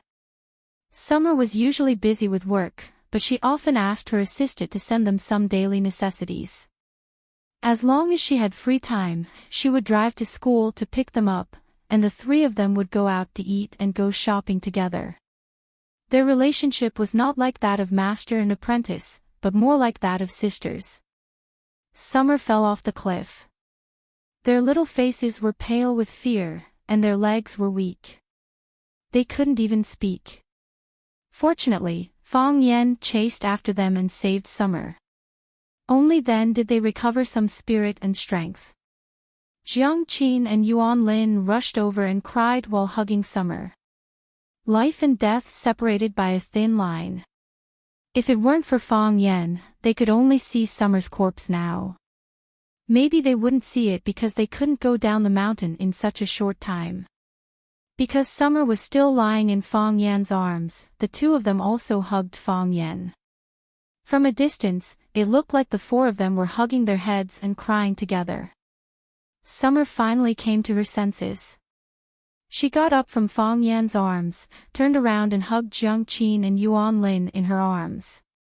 She comforted them and said, "Why are you crying? I'm fine, aren't I?" "Sister, you almost..." Yuan Lin wiped her tears, and her little face was red from crying. "I thought I wouldn't see you." "Yes. As soon as we looked up, we couldn't see you. Then we saw them running to the edge of the cliff. Yuan Lin and I didn't dare to go over. We were so scared." Jiang Qin's eyes were also red. "With your omnipotent Mr. Fong here, sister will be fine," Summer said with a smile. She adjusted her mentality very quickly. "Look, aren't I standing right in front of you?" Jiang Qin and Yuan Lin looked at Fong Yen together. When they were about to thank Fong Yen, they found that Fong Yen was chatting with the security assistant. Fong Yen looked at the bearded Zhou Deqiang and asked, "Brother Zhou is a soldier?" Zhou Diqiang and his two brothers immediately became vigilant. They stared at Fang Yan and said, "Master Fang, why do you ask? He has been retired for at least 10 years, right?" Fang Yan said with a smile. "Although you've been away from the army for many years, your every movement still bears the mark of a soldier. For example, the way you stand, the tone of your voice, and some of the methods you use when you're on guard. You don't have to be nervous. I knew you were soldiers the moment I saw you. Master Fang has a good eye." Zhou Diqiang chuckled. "Protect Miss Summerwell. She's a good person and deserves your attention," Fang Yan said. Zhou Diqiang looked at Fang Yan and said, "Master Fang, have you ever considered following Miss Ya? Miss Ya is a good person and treats you differently. If you guard her, you'll have a better development in the future." Zhou Diqiang was also a smart person. He knew that the pavilion closest to the water enjoys the moonlight first. If Fang Yan was willing to be Xia's bodyguard, perhaps the two of them would become an enviable couple.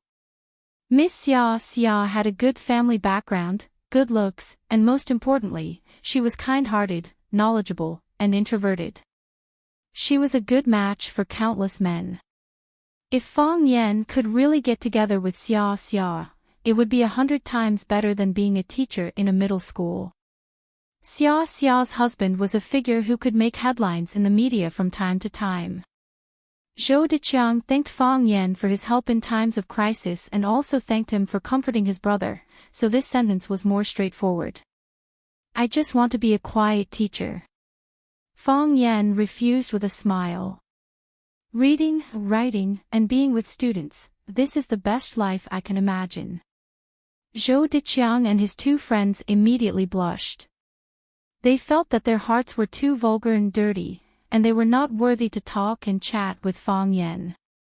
It was blasphemy to look at them. After the accident, everyone's mood was a little unstable. Under the security guard, the group of people retreated to the side of the road to drink water and rest. Song Gu was completely convinced by Fang Yan this time. No, it had risen to the level of worship. He now recalled how stupid it was to say that this guy had no talent and could not be used. He repeatedly expressed his gratitude to Fang Yan and hoped that they could contact each other more in the future. Fang Yan understood Song Ji's mentality and did not embarrass him anymore. Since there was no replacement for Xia, he would not say anything more. Song Goat squatted in front of Xia and said with a face full of fear, Xia, it's all my fault. I really didn't expect such a thing to happen.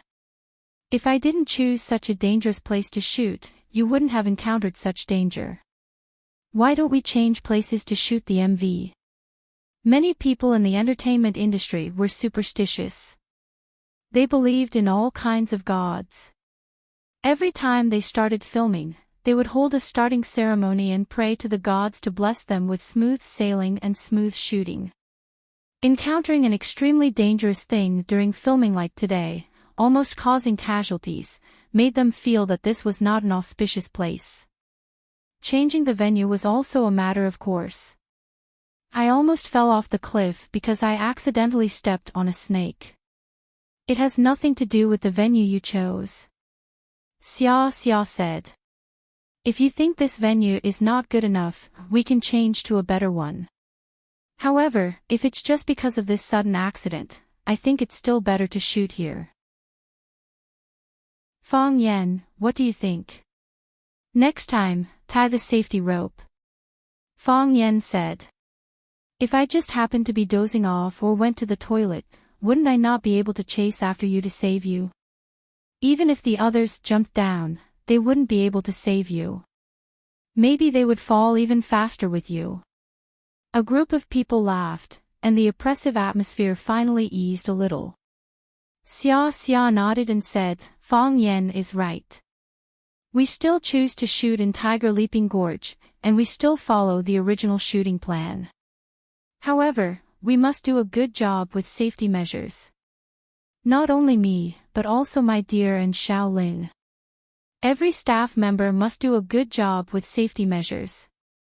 People who are not related to the filming should not go there.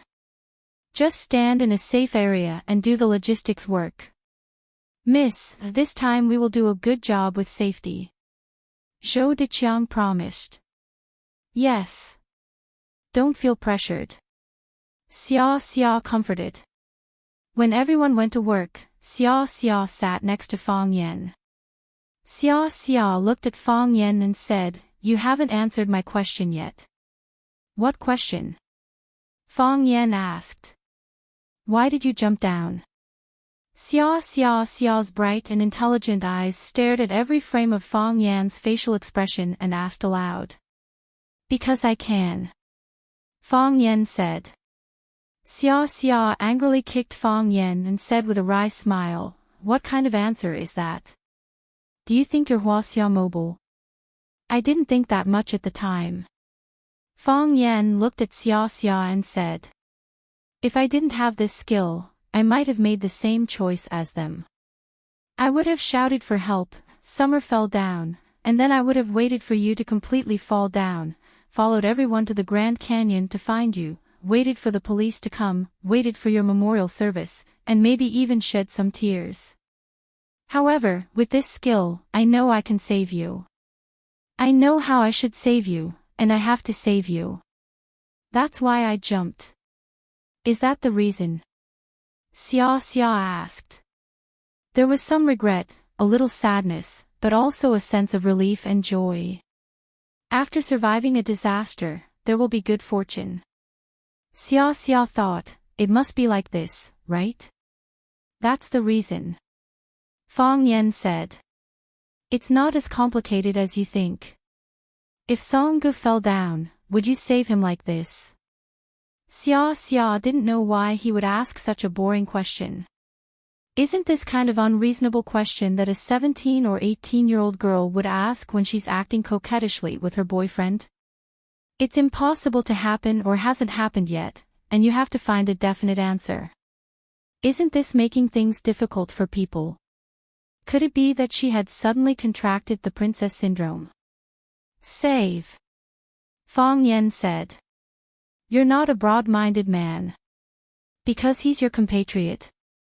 Xia Xia broke the casserole and asked to the end. I'm not a broad-minded man, but I'm not a narrow-minded man either. Everyone has a family, parents, and children. If something happens to them, the ones who will be hurt the most will be the ones who love them the most. If I can save a family from a tragedy, I'm willing to do whatever I can to save them. This is the meaning of my martial arts, this is the meaning of the existence of Kung Fu. Fang Yan said with a dignified expression and a sincere voice. I just can't stand to see others cry. You guys are so great. Xia Xia said. She was very glad that there was such a group of Huaxia martial artists, which gave them a sense of security. Americans have Spider-Man and Batman, can't Huaxia have her own superhero? Besides, only after you save them can you see how grateful others are to you, Fang Yan said. At that time, your heart will be like drinking a bucket of ice water on a hot day. You will feel that your whole life has been sublimated. My heart is very happy. Fang Yan looked down at the pool of blood on his pants and was shocked. He said, Why am I bleeding? It doesn't make sense. He didn't encounter any danger at all. His actions to save people were very smooth and the process was very smooth. How did he get hurt? What's more, he was safe and didn't feel any pain. Xia Xia's face suddenly turned red. She fiercely glared at Fang Yan and said, It's my blood. Chapter 297. Are you hurt? Fang Yan was shocked. He thought about it seriously. At that time, he was quite careful to protect her. He didn't let her body touch the stone wall. When she fell on the tree, he pressed his body on it first and then hooked the tree trunk with his hands. Could it be that she was scratched when she fell to the ground when she was frightened by the poisonous snake? Xia Xia, the intellectual beauty, was also angry with Fang Yan. Her cheeks were red and her eyes were dripping water. She said angrily, "You did it on purpose." "I didn't do it on purpose," Fang Yan explained. "If I deliberately hurt you, wouldn't it be better if I pretended not to see you fall off the cliff? I was kind enough to save you. How can you accuse me like this? Idiot." Xia Xia kicked Fang Yan's knee. She got up and walked towards Jiang Qin and Yuan Lin. "Remember to change your pants." Inexplicable.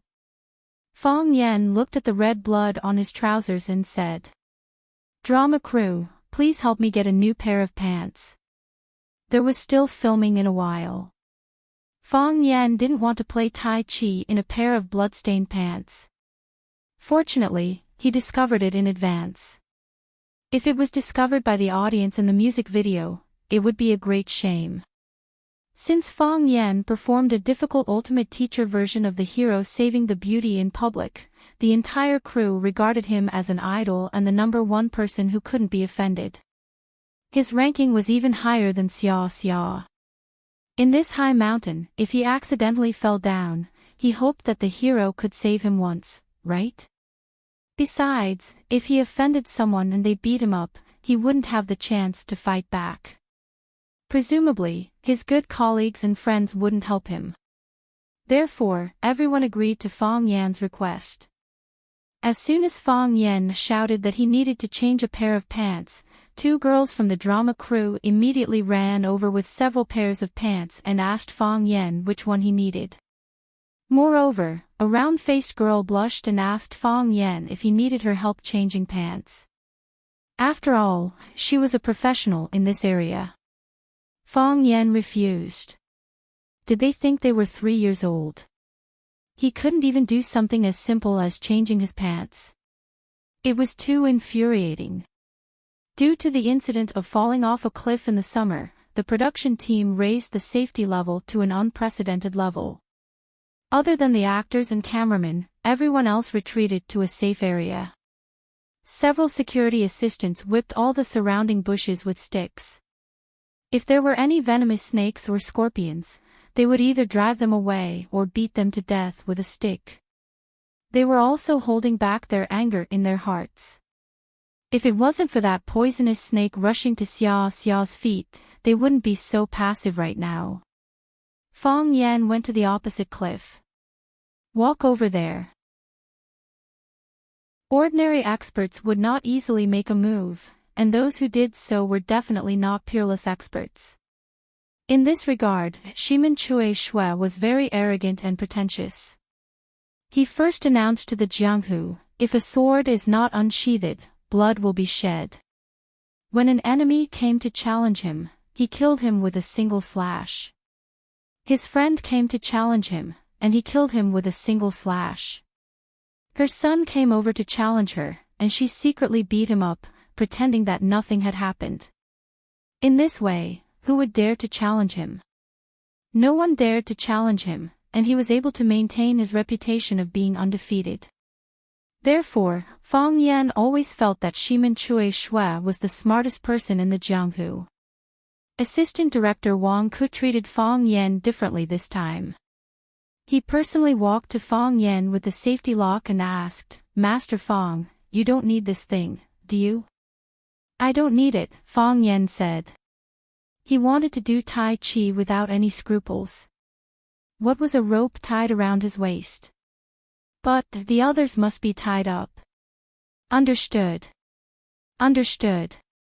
Wang Ku said with a smile. How can they be compared to Master Fang? We were just talking about how you can see a tiger jumping from one cliff to the other on a full moon night.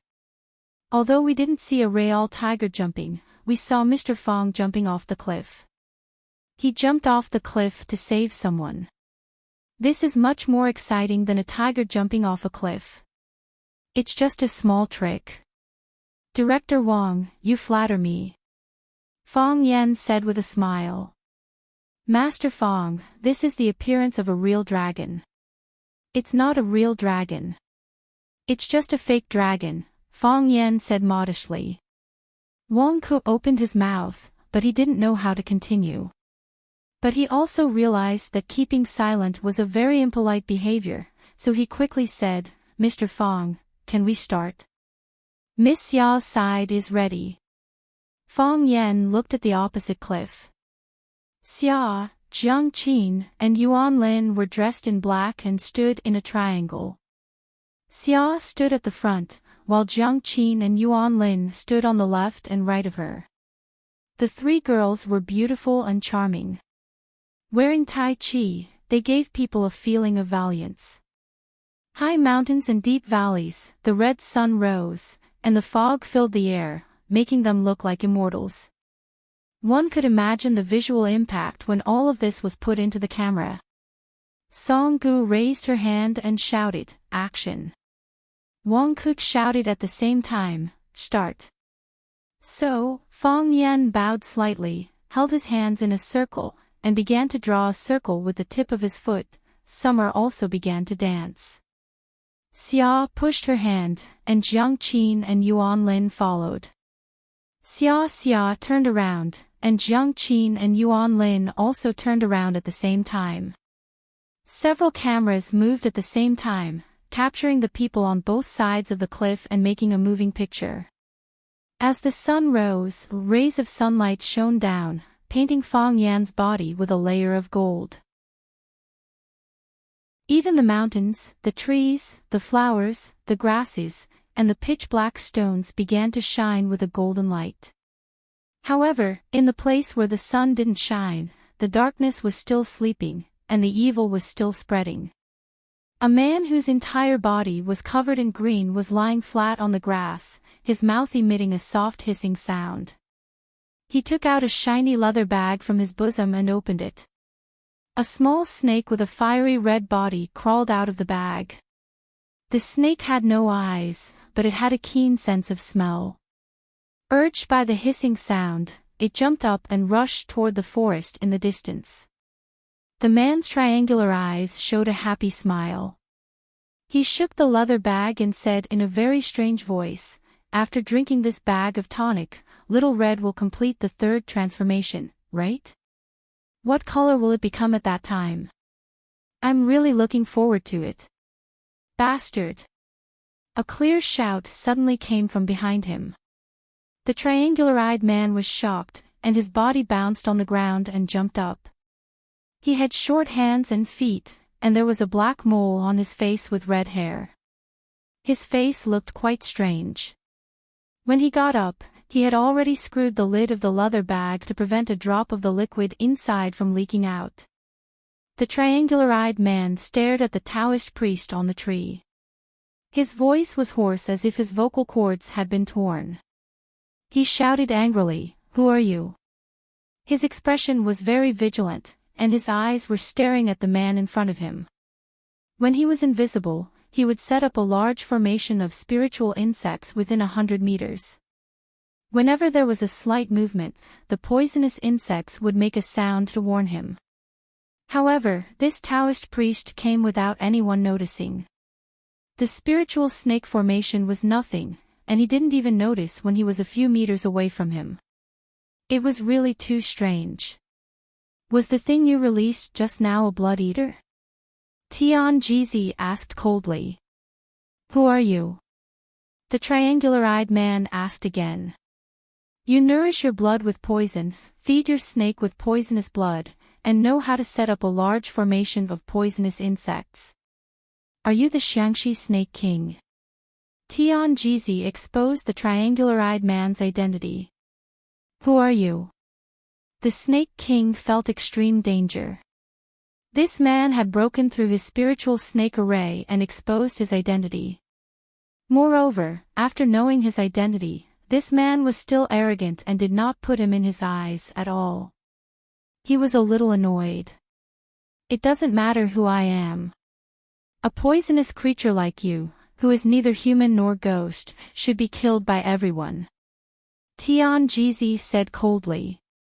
He didn't even want to tell others his name. The meaning of this sentence was very simple and straightforward.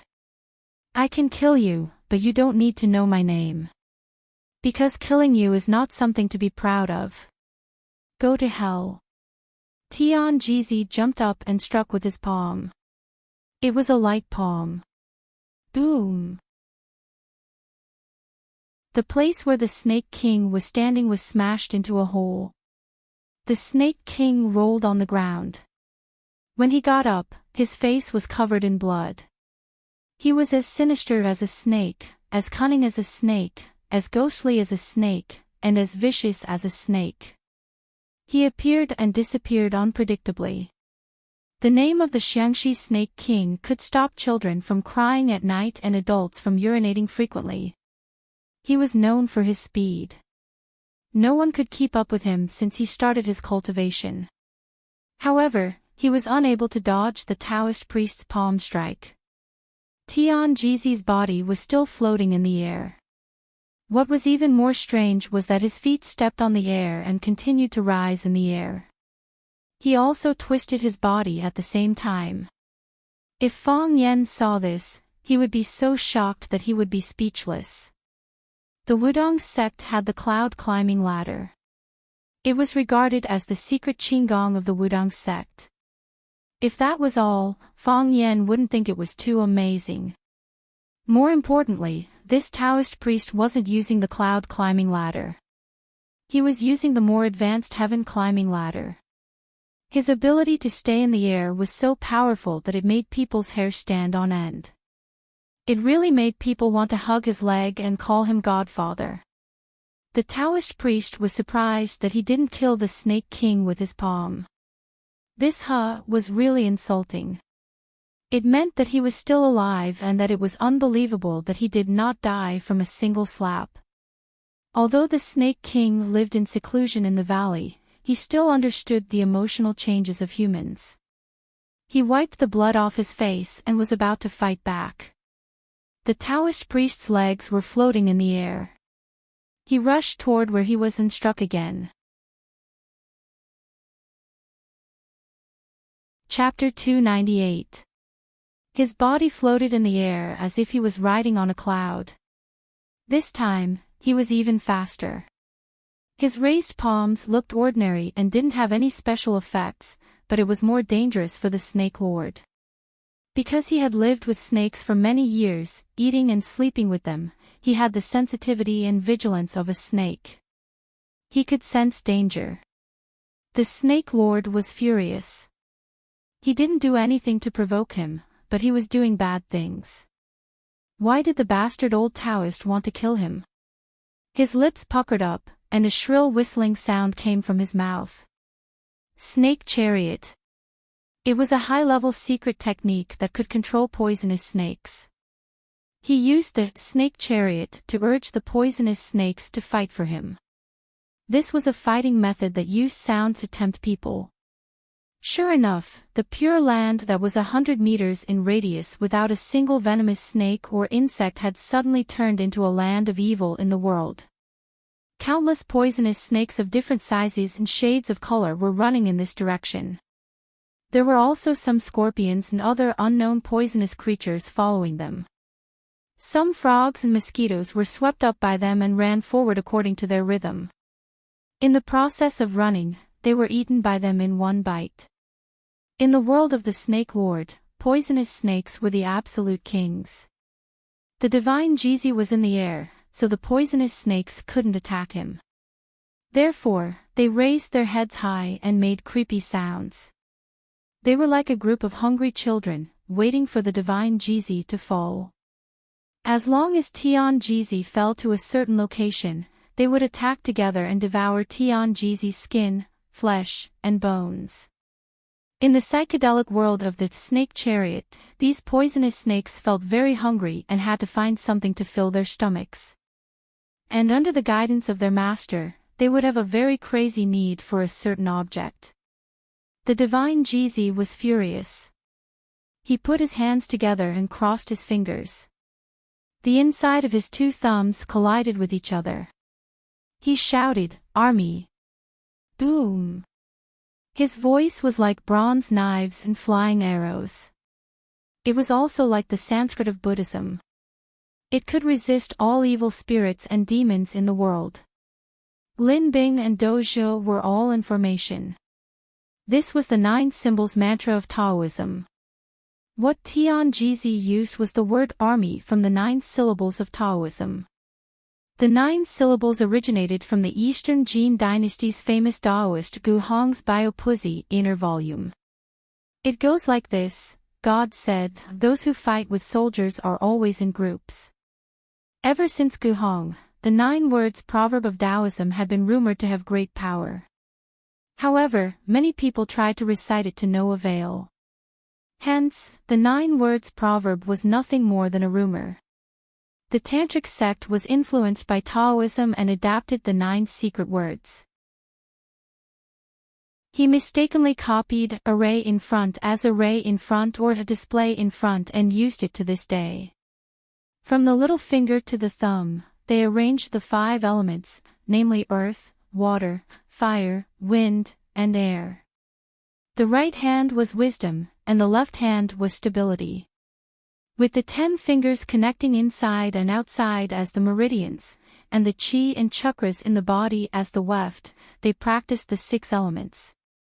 It could be said that the esoteric sect had made the 9 syllables Sanskrit famous.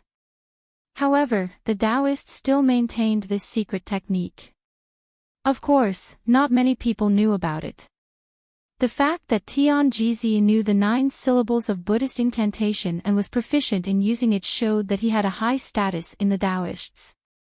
The word army from Tianjizi was like a huge bell, solemn and dignified. The word army carried a strong killing intent and was very aggressive. When the poisonous snakes and animals heard the shout, they immediately retracted their raised heads. They actually cut off the sound field of the snake carriage and turned around to escape into the depths of the forest. In an instant, all the poisonous creatures on the ground were swept away. Only the snake lord was badly injured, bleeding from his 7 apertures due to the sound of the word army. Tianjizi slapped down with his palm, and Snake Lord's body flew into the sky like an ugly puppet. The Snake Lord knew that he couldn't resist Tianjizi's attack, so he didn't resist it. Instead, he borrowed the force to escape. He didn't expect that the dwarf-like body had great wisdom. Tianjizi cursed inwardly. When he was about to give chase again, the Snake Lord had already disappeared. Instead, black smoke spread out in all directions. Tianjizi waved his sleeves and walked in the opposite direction of the black smoke. The white-browed old monk sat on a boulder at the top of the mountain, meditating and chanting scriptures. Tianjizi didn't pay attention to him even when he came over. Tianjizi found a boulder and sat down to meditate alone. They had different beliefs, but they respected each other. It wasn't like thousands of years ago when the Buddhist and Taoist sects were sworn enemies and fought each other. After he finished chanting the Rangyan mantra every morning, the white-browed old monk opened his eyes and looked at Tianjizi. He said, "You Taoists cultivate fate. If you don't have fate, you won't even hesitate to kill. If you used a thunderous method right from the start, I don't believe that poisonous creature could escape from your hands. Regardless of whether it's fate or karma, we have to let nature take its course.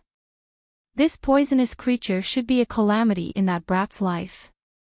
Why should I disturb the cycle of the world? That poisonous creature is a bit strange. Aren't you afraid that it will hurt that brat? If the inheritor of the Tai Chi diagram we chose can't even deal with this little snake, how can we protect the peace of the Dragon Soul nation of Huaxia? You're even more stubborn." "Yes, I've given up," Tianjizi said. "The world asks us for karma. Who do we ask for the karma? What will come will come. What will go will go. Wind, rain, thunder, lightning, flowers bloom and wilt. All of them have their own destiny. Tampering with them at will result in divine punishment." "Then let's wait and see," the long-browed monk said. "Tang Xian has gone through 81 difficulties to obtain the scripture. This brat has to show some ability to get the Tai Chi diagram. Tian Jizi smiled bitterly and said, "It's good that he's willing to accept it. If he doesn't, we can only let the other brats take advantage of it." "I'm afraid it won't be cheap," the long-browed monk said. He closed his eyes, put his hands together, and once again faced the morning sun to do his homework. The sun was full of kindness and benevolence. Tian Jizi chanted Immeasurable Heavenly Lord and sat down cross-legged without saying anything. As soon as he sat down, his body became bright and dark. When the light was bright, so was he. When the light was dim, so was he. It looked quite magical. If Fang Yen saw this, he would probably exclaim that this old guy's entire body was a treasure. Fang Yen didn't have the clairvoyance eye, so he naturally couldn't see what was beyond his field of vision. He was busy practicing Tai Chi. As the sun became brighter and warmer, his movements became bigger and bigger. He moved up and down, but it was beautiful and natural. On the opposite cliff, Xia Xia led Jiang Qin and Yuan Lin into the climax of the 12 styles of Tai Chi. The boxing movements of the three beautiful women, one big and two small, were even more pleasing to the eye than Fang Yan's side. At least that was what the male compatriots thought. Click! Song Guk shouted loudly into the walkie-talkie and made a stop gesture.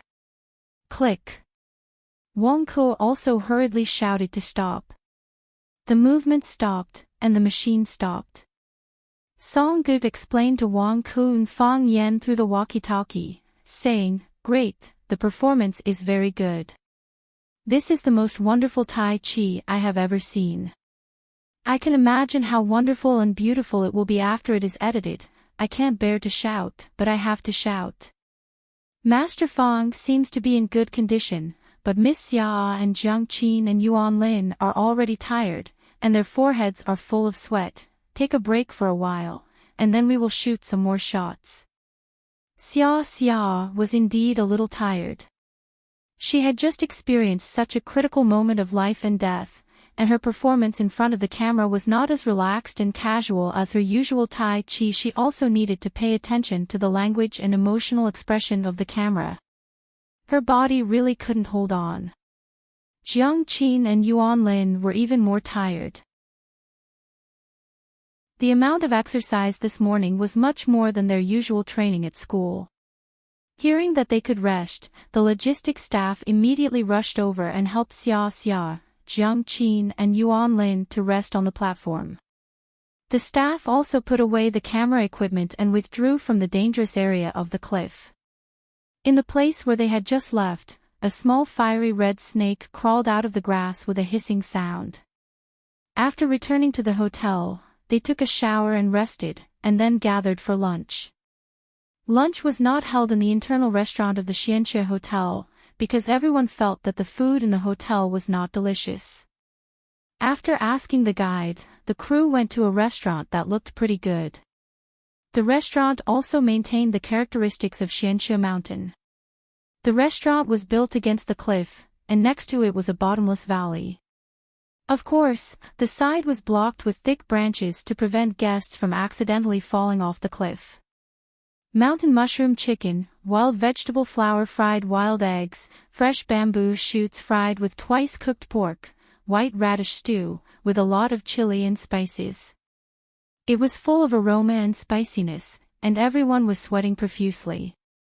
Song Gu raised the cup of farm-brewed sour plum wine and said loudly, "The food is so delicious that I haven't had time to say until now.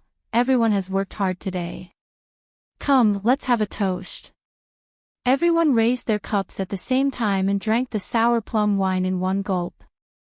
Fang Yan liked the taste of this kind of sour plum wine very much, and he could taste it. This plum wine added several herbs from the mountains, which had the effect of promoting blood circulation and removing blood stasis, strengthening the kidneys and health care, and was very effective for subhealthy people. Fang Yan was going to buy more from the boss when he left, and bring it back for his grandparents. Lu Chaoga's aunt could also take some, and that woman's physical condition was even more worrying. If she also went, Lu Chaoga would be alone in this world without a relative. Even Xia Xia, Jiang Qin, and Yuan Lin drank it all in one gulp, and did not act perfunctorily. At this moment, Fang Yan suddenly heard a slight noise in the grass behind him.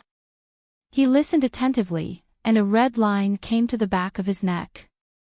It was as fast as a meteor, incredibly fast. Before anyone noticed anything wrong, Fang Yan turned 90 degrees like lightning. He picked up the red line with his chopsticks. A surprising scene appeared. The red line felt danger, and actually changed direction to escape sideways. How could Fang Yan let him escape?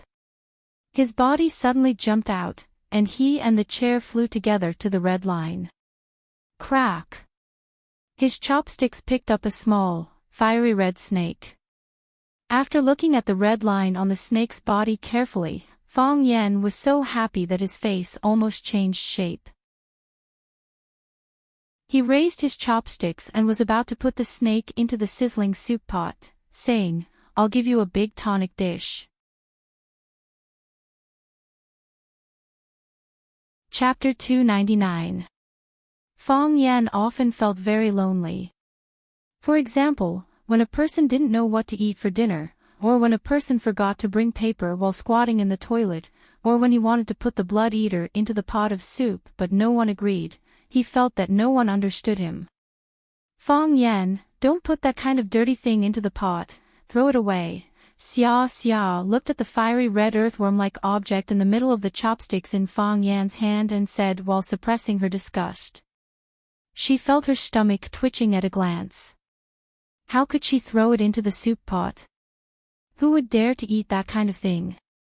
"Mr. Fang, hurry up and trample it to death. It's so disgusting, I have goosebumps." "What is that thing? Earthworm? Or snake?" Jiang Qin also couldn't stand this kind of ugly mollusk. She was most afraid of soft things like earthworms or snakes. "Mr. Fang, raise your chopsticks." "Yes, that's it. I'll take a picture and send it to my circle of friends." "Okay, I'm done, you can throw it away."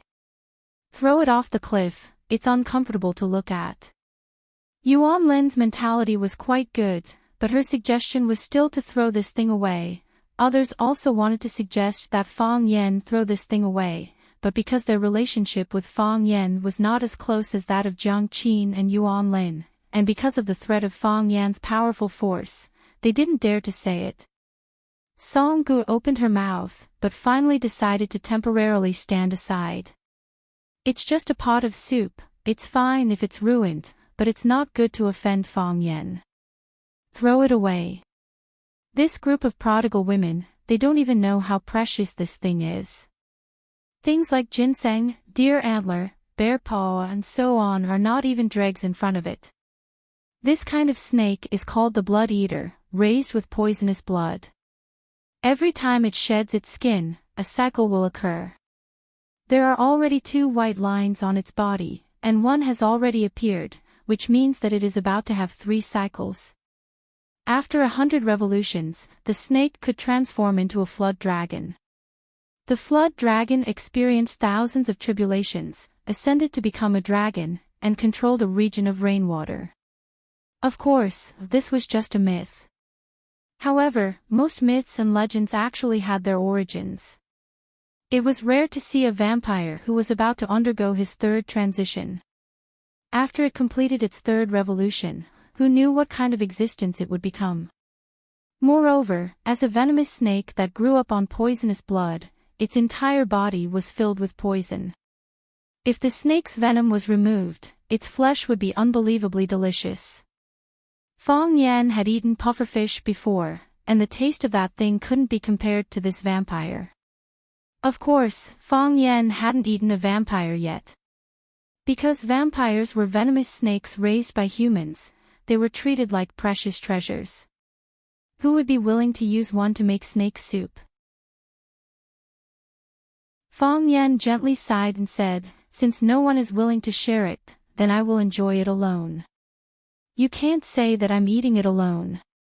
Fang Yan turned to the owner of the restaurant who had rushed over after hearing the news and said, "Prepare a glass bottle for me." The kind you use to make wine. All right. Our restaurant makes our own plum wine. Sometimes, when customers like it, they will ask us for a few bottles to bring back to show filial piety to their elders. So our restaurant specially prepared a lot of glass bottles that can hold up to half a caddy.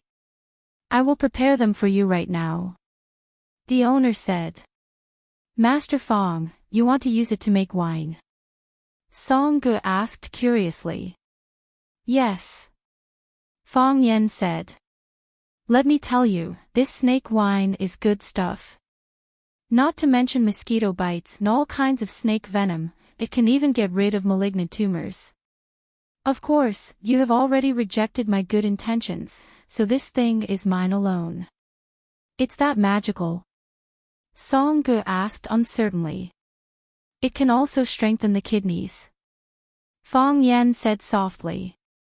Regret appeared on Song Ji's face and she said, then when Master Fong's medicinal wine is done, I will ask for a cup to drink. No problem. Fong Yen said with a smile. That is, if you still have it when you come. Seeing Song Ge staring at the vampire in the middle of the chopsticks, Fong Yen raised the vampire and handed it over, saying, For you? Song Ge was so scared that she kept stepping back.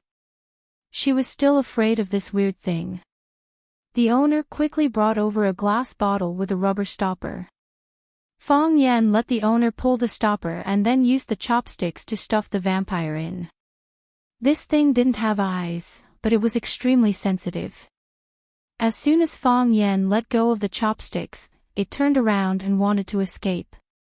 Unfortunately, it wasn't as fast as Fong Yen. Fong Yen had already stuffed the cork back into the bottle and blocked it inside. Give me half a caddy of white wine. The strongest wine you have here. Fong Yen said. Then Central Plains white. 65 degrees. The owner said. Okay. That's it. Fong Yen said. So, Fong Yen poured a bottle of Central Plains white with 65 degrees into the glass bottle. As soon as the white wine was poured in, the vampire desperately struggled and dodged in the bottle. Obviously, it liked fresh blood, not this stimulating alcohol. Fong Yen closed the bottle and let it roll around inside. Bang bang bang, his strength was so great that the glass bottles were banging noisily from his slaps. Moreover, when Fong Yen deliberately put the bottle on the table to observe, the bottle kept shaking on the wooden table, as if it could fall or fly away at any time. Screech, screech, screech, the sound coming from its mouth became louder and louder, and then quieter. After 10 minutes, it finally stopped moving. Is it dead? Yuan Lin asked curiously. The little girl was very interested in new things, and she was the only one who ran behind Fong Yen to watch. Because she was lazy, she even put her chin on Fong Yen's shoulder. It's pretending to be dead, Fong Yen said.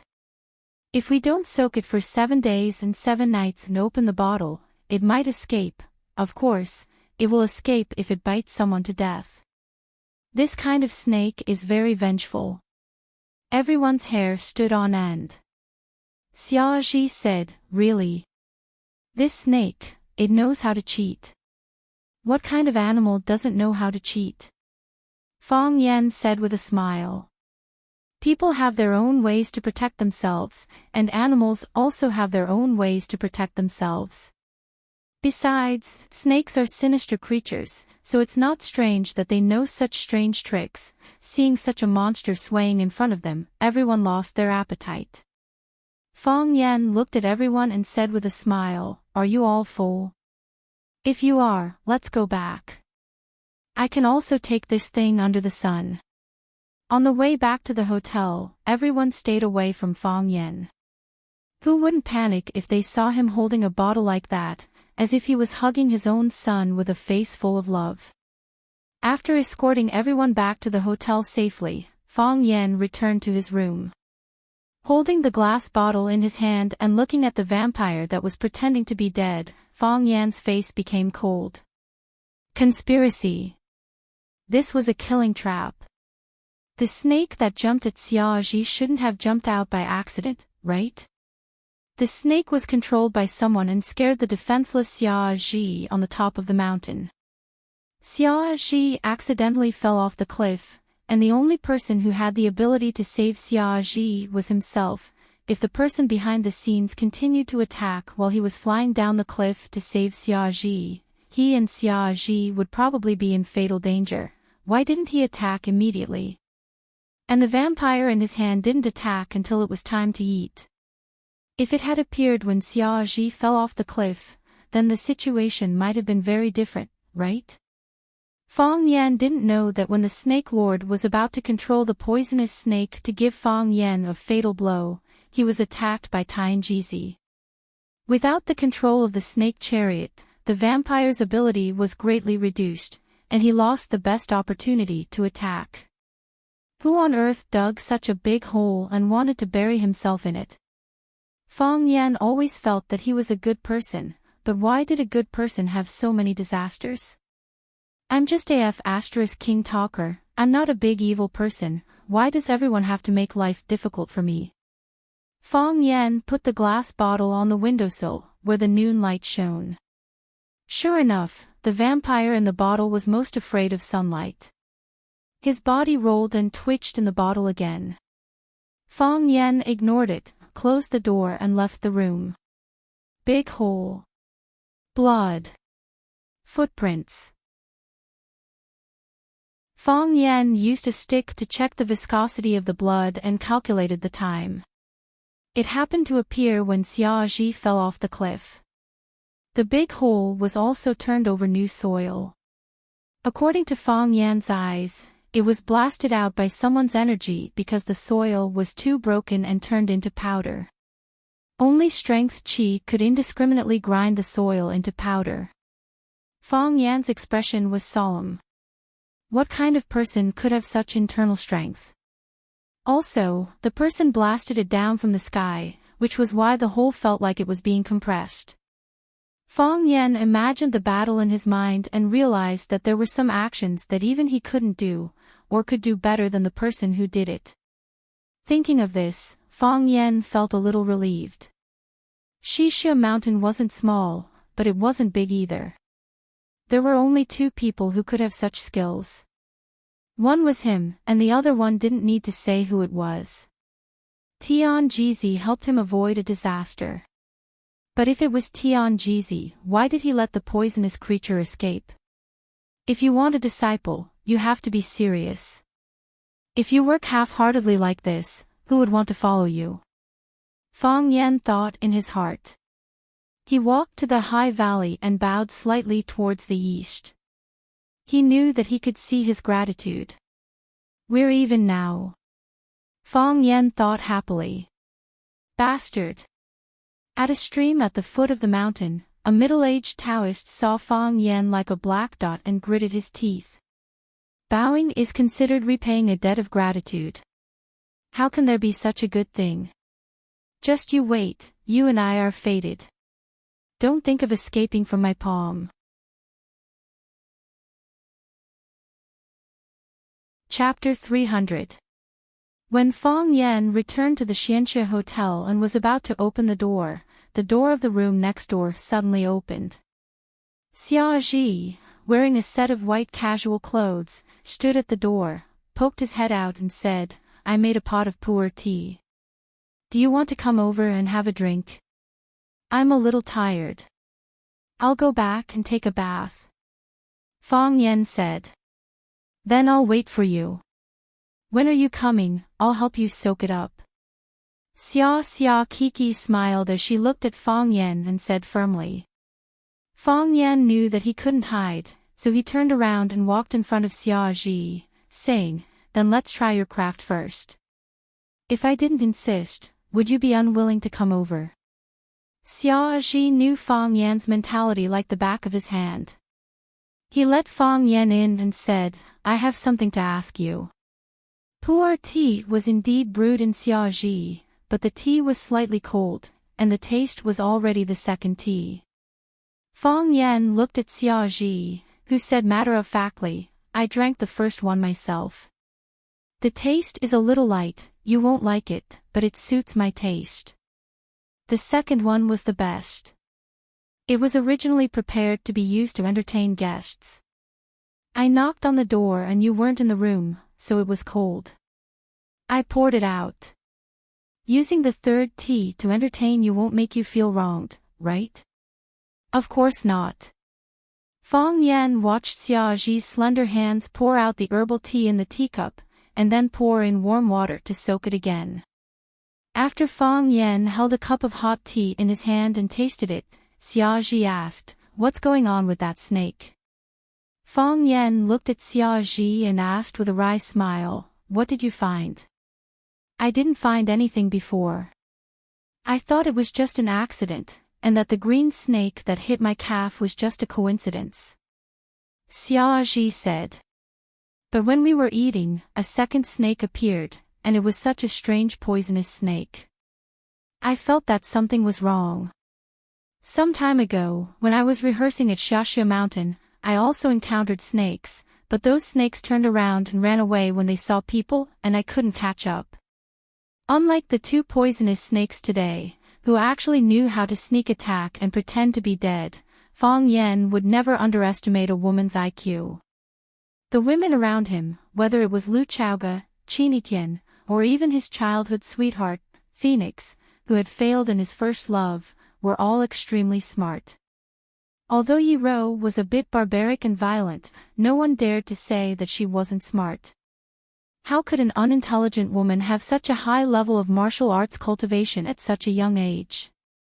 Therefore, Fang Yan decided to be honest. Are you thinking too much? Fang Yan said. Someone was struck by lightning twice in a day.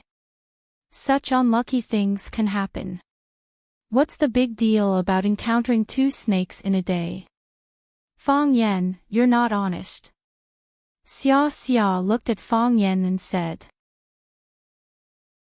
Just as you said, even if we can't be a couple, we're still friends, right? Shouldn't friends be honest? Haven't you heard of white lies? Fang Yan asked helplessly. Smart women should abide by the rule of silence at the right time, which Xia didn't do well. Xia's expression became serious and said, Are you worried that they will kill me? Xia, I don't know where you come from, but I know that you know Lanshan Valley, and you seem to have a good relationship with them. I can also see the fear of you in the eyes of Song Gu and the others. I know that you have an extraordinary background, and that you can smash a big hole in the floor if you throw out your father's name or your father's name. However, there is such a group of people in this world, and the power of the city has no restraints on them. If you want to know, I can tell you everything. If you want to be lazy, we can talk about other topics. Fang Yan, you underestimate me. Xia looked at Fang Yan sternly and said, Just as you said, because my family is still passable, my father or my father's father is also somewhat famous, so I have been exposed to a wide range of things since I was young. Strange. I have heard a lot of anecdotes and seen a lot of hidden experts. I know that there is a group of people in this world who are not bound by the secular world or even the law. They can't ignore the law, and they are bold and reckless. They don't care about fame and fortune, and they don't even care about life and death. They are scary, but this is not a reason for me to escape. I don't care who they are, and I don't care what they might do to me in the future. Just because they almost made me fall off the cliff and die, he owes me an explanation, owes my parents an explanation, and owes my Xia family an explanation. Fang Yan, they owe me an explanation. Xia said with a voice like a knife. Slash after slash, the air and the atmosphere were broken into pieces, no longer complete and harmonious. Which child of an aristocratic family doesn't have a little arrogance? Some people show their arrogance on their faces, so they become the idiots that everyone crushes. Some people hide their arrogance in their hearts, so many people praise them for not putting on airs. Xia Xia belongs to the kind of people who put their arrogance in their hearts. She put her arrogance in her heart, but it didn't mean that she was willing to be bullied. Before she understood what happened, she just thought that it was an accident. She put all her gratitude on Fang Yan. However, when she realized that it was a blatant murder, she was furious. Her feelings were divided into two, one was gratitude to Fang Yan, and the other was hatred for the murderer. No one can take away her life at will. Although for the killer, she was just a chess piece that others wanted to deal with Fang Yan. Fang Yan understood what she was thinking. He sighed softly and said, "His name is Snake Lord, and he comes from Xiangxi. If you want revenge, now is the right time, he is injured." Xia Xia pursed her lips and smiled, saying, "You hurt him." "Not me. It's someone else." Xia Xia thought for a moment and said, "It seems that it's the Jinren who wants to accept you as a disciple. It's really not a lucky thing for a woman to be too smart." Fang Yan said with emotion again. A senior said that a woman with great wisdom like a demon will either become a mistress or a nun. "I know who the senior you are talking about is." Xia Xia giggled and said. Fang Yan asked with a smile, "Who do you think it is?" "The Shen family's fairy, soars into the sky to pick the clouds." Have you heard of this sentence? The smile on Fang Yan's face slowly froze, turning into an exquisite-looking genuine leather mask. There is no banquet in the world that never ends. This sentence is very tacky, because such cases happen every day. Xia Xia brought Jiang Qin and Yuan Lin back to shoot a music video. After 2 days of hard work, one day was used to shoot the video, and the other day was used to shoot some special scenes. The preliminary work was basically over. The post-editing and production had nothing to do with Fang Yan, and it would not be done in Hua City. There was an exclusive production company in Beijing in the summer. Of course, Fang Yan also made a request to Xia Xia. After the video was cut, he had to review it. If it did not meet his aesthetic standards, he had the right to ban the video. Everyone was well aware of what Fang Yan's aesthetic standards were. He was busy with work in the summer, so he flew to Xiangtan to participate in a charity song. Jiang Qin and Yuan Lin were supposed to go back to Beijing with the group, but the two girls were reluctant to leave. Jiang Qin asked for a leave of absence from Xia Xia, hoping to stay at home with his parents for a day. Xia Xia was kind, so he naturally agreed.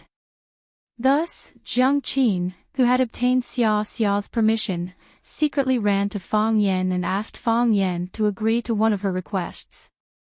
"What request?" Fang Yan asked. "Go shopping with me," Jiang Qin said. Fang Yan had a headache and said, "We are an adult and a child. If we walk together, someone will definitely scold me for eating young grass. Why don't you find someone else? Isn't Yuan Lin fine? Ask her to go shopping with you, okay?" When we were in Beijing, the two of us would go shopping almost every day. Who wants her to accompany me? I want you to accompany me. Can you accompany me? Mr. Fang, please, give me a reason. Fang Yan was unmoved. I want to buy a gift for my dad. You can help me with it. Jiang Qin said. Where did you get the money? Stupid teacher. Didn't Yuan Lin and I participate in Sister Xia Xia's MV? We both have to get paid. Jiang Qin said proudly. I used to spend my parents' money. This is the first time I have earned money myself.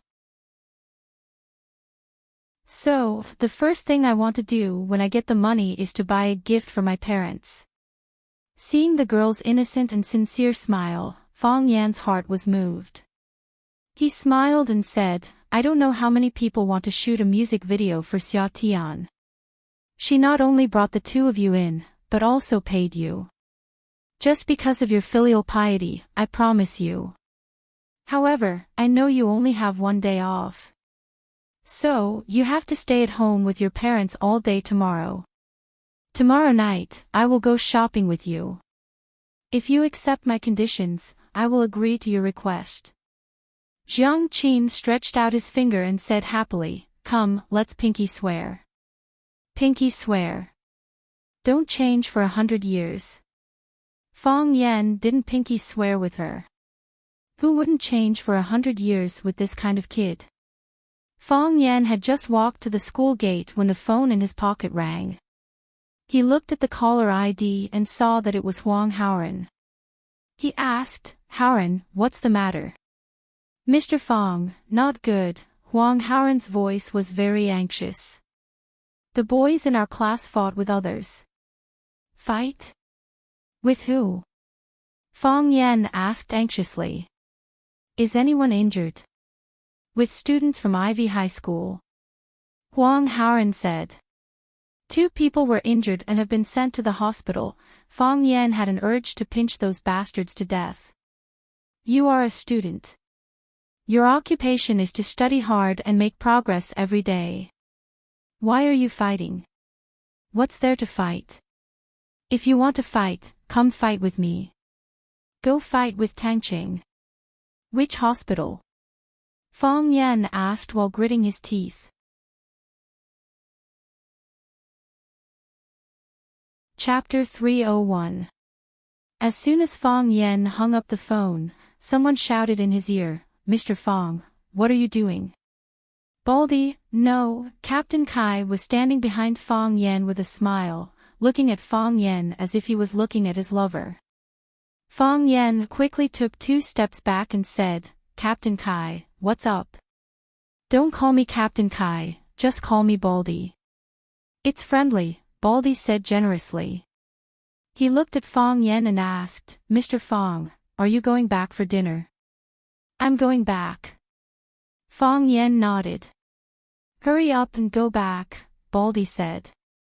"I just saw Zhang Qin go in through this door, he must be going to your house." Fang Yan immediately understood. Baldy had come over to get close to him because he wanted to freeload a meal at his house. Although Zhang Chen had successfully become Fang Yan's disciple, he still came to Fang Yan, Fang Yingying, and Fang Haohan from time to time to make a meal to improve their lives. It had to be said that Zhang Chen's cooking skills were quite good. It could be said to be professional. Baldy became a frequent guest after spending 2 free meals at Fang Yan's house. Many times he came uninvited. Fang Yan looked at Baldy with a bitter smile and said, "You should go home for dinner." "I just received a call, something happened to the students, something happened." Baldy was a school security guard, so he was quite sensitive to the safety of students. "What happened?"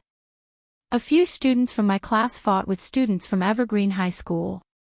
2 others were injured and hospitalized," Fang Yan explained as he walked quickly to the side of the road, ready to hail a taxi. "I have to go to the hospital." Baldy grabbed Fang Yan and said, "Don't wait. It's rush hour now. You might not be able to hail a cab even if you wait for 2 hours. Let's go, I'll drive you." Fang Yan was shocked and said, "Baldy, you bought a car." "I bought it a long time ago," Baldy said arrogantly as he ran to the school gate. Fang Yan sighed in his heart. He thought to himself that the job of a school security guard was very lucrative. He could buy a car even without a rank. "This is the car you bought?" Fang Yan roared angrily. "That's right." Baldy drove the car on the road, rampaging through the traffic and the sea of people like a fish diving into the sea, like a bird diving into the forest. Fang Yan thought that he might as well strangle the Baldy to death. In any case, when he saw those bastards fighting later, he would strangle a few of them to death. Killing one was killing a group was also killing. Baldy held the handlebars and nimbly avoided 2 young couples crossing the road. He explained to Fang Yan, who was sitting in the back without saying a word, "The whole city is congested now. Only my car can run fast. From his explanation, Fong Yen could actually hear a faint sense of aloofness and pride. When they arrived at the entrance of the affiliated hospital, Baldy stopped the car and said, "You go find your students first. I'll find a place to park." There are more and more cars these days, and it's hard to find a parking space. Fong Yen jumped out of the back seat of the electric car. Baldy's short legs scratched the ground, and then he drove the electric car in the direction of the car shed. Fong Yen quickly ran to the inpatient department, and as he ran, he called Huang Haoran. "Which floor?" "Room 301 on the 3rd floor." "Okay, I'll go there now." "Their teacher is coming." "Okay, you guys stay here first. I'll be there soon." Fong Yen didn't wait for the crowded elevator, and he ran directly to the 3rd floor. The entrance to the corridor was room 301, and Huang Haoran was already waiting at the staircase. It wasn't a big deal for Fong Yen to joke around with the students normally, but when the students made a mistake, he had to take it seriously and punish them severely. If you don't take this matter to heart, then they won't even consider it a big deal. They would do even more outrageous things in the future. Thus, Fong Yen walked in front of Huang Haoran with a straight face, and asked in a deep voice, "How did you fight? Why did you fight with them?" "Mr. Fong, they went too far." Huang Haoran saw that Fong Yen was angry, and he explained with a red face. "How did they go too far? Didn't Tangqing represent our school in the Huaqing High School basketball tournament? When the finals were held in the Huaqing Stadium, Tangqing had a conflict with the captain of the Ivy League high school basketball team. You know how strong Tangqing is. At that time, the captain didn't get any advantage, so he held a grudge. Today, when Tangqing and we were having afternoon tea at Baishutang, the basketball captain also brought his team over. When he saw that he had the advantage in numbers, he deliberately called our Rosefinch High School trash, saying that we were all trash produced by a trash school. He also called Mr. Fong. What did they call me? Fong Yen asked. Huang Haoran opened his mouth, but didn't dare to say anything. What did they call me? Fong Yen pressed. They said that Mr. Fong relied on a woman to get his position, and then formed cliques in the school to fight against dissidents. A lot of teachers are dissatisfied with you, and are just waiting for an opportunity. Huang Haoran carefully said this sentence. I didn't say that, it was their basketball captain who said it. What's the name of their basketball captain? Fong Yen asked. Ma Haitao. With Tangqing there, the injured person must be from the Ivy League High School, right? Yes, Huang Haoran said embarrassedly. They called us trash, and Tangqing called them worse than trash. A group of them surrounded us and wanted to beat us up, but Tangqing rushed out alone and knocked them all down. After knocking them down, Tangqing said, Look, you guys are worse than trash, right? Fong Yen was full of guilt. He felt that it was all his fault.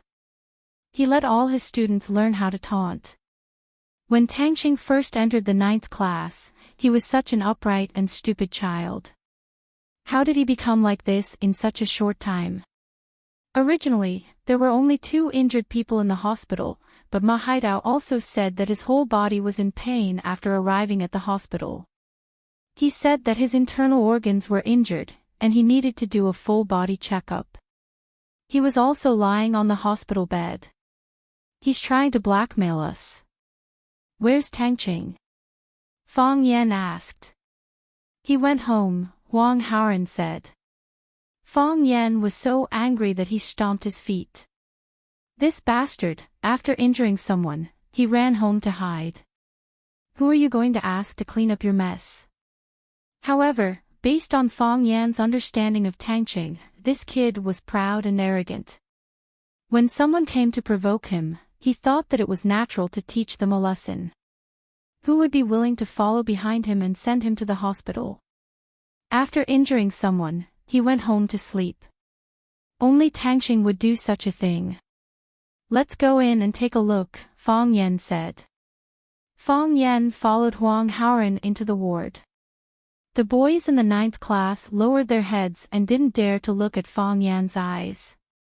In the corner stood 2 tall boys.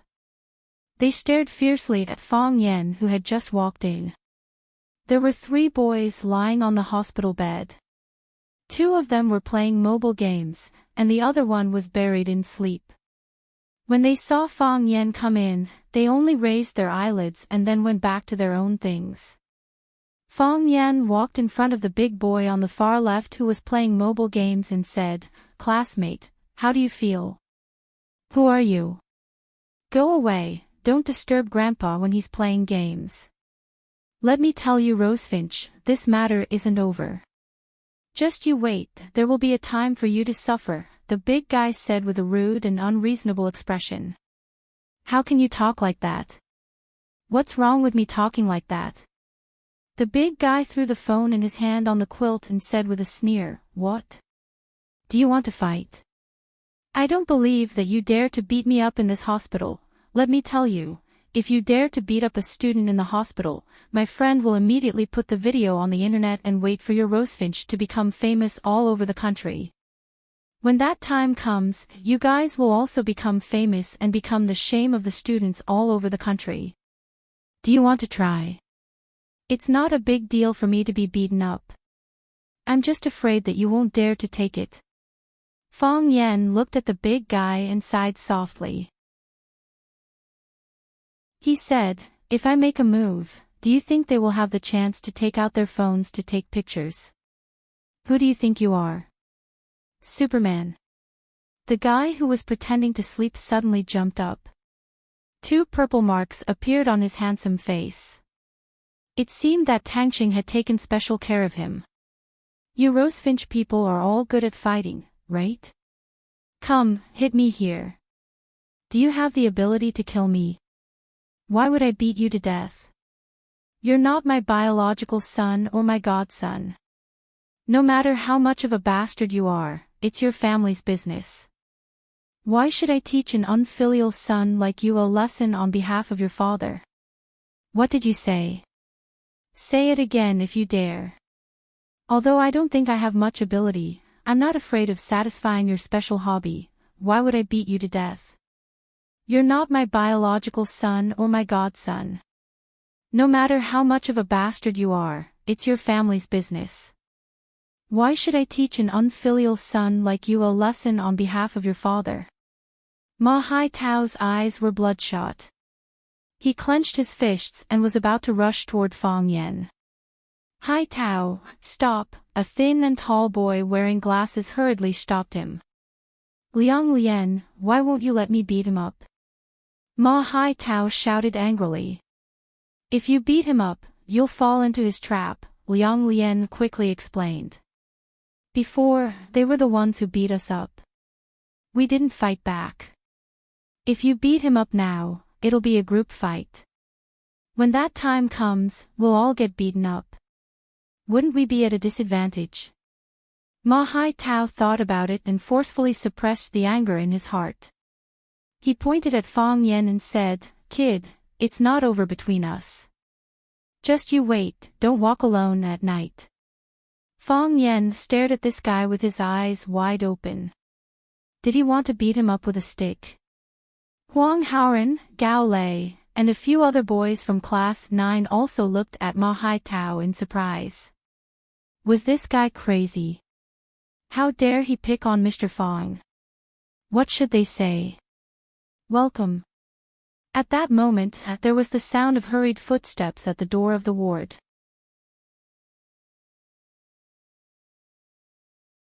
Chapter 302. The footsteps were hurried. It seemed that the person who came was quite angry. A middle-aged male teacher with a tilted head walked in angrily. Seeing Huang Haoren, Fong Yan, and the others standing at the door of the ward, he started scolding them.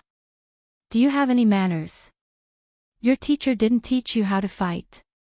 What's wrong with that? Why are your manners so bad? How did good students end up in the hospital after being beaten up by you? Do you know who you beat up?" They are all specially recruited students of the Ivy League. Your Rosefinch Secondary is not bad, but compared to our Ivy League, you're not even qualified to carry our shoes. Let me tell you, this matter is not over. No matter who from your school comes, this matter will not be over. It's useless for you to apologize. It's useless even if your teacher comes, your school has to apologize. Your Rosefinch High apologizes to Ivy League High.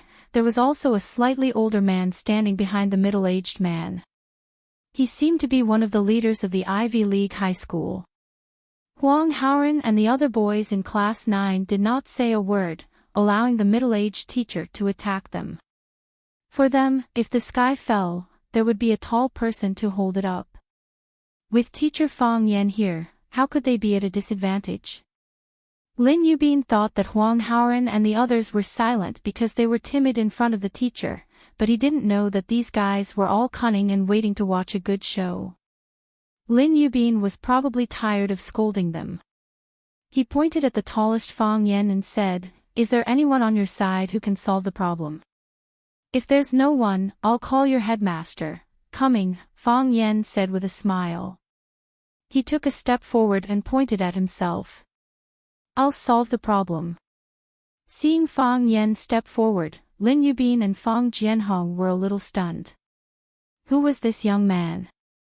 Was this the attitude of Rosefinch Secondary in dealing with this matter? Letting a student solve the problem. It was because they mistook Fang Yan for Rosefinch's student that Lin Yubin pointed at his face and scolded him for a long time.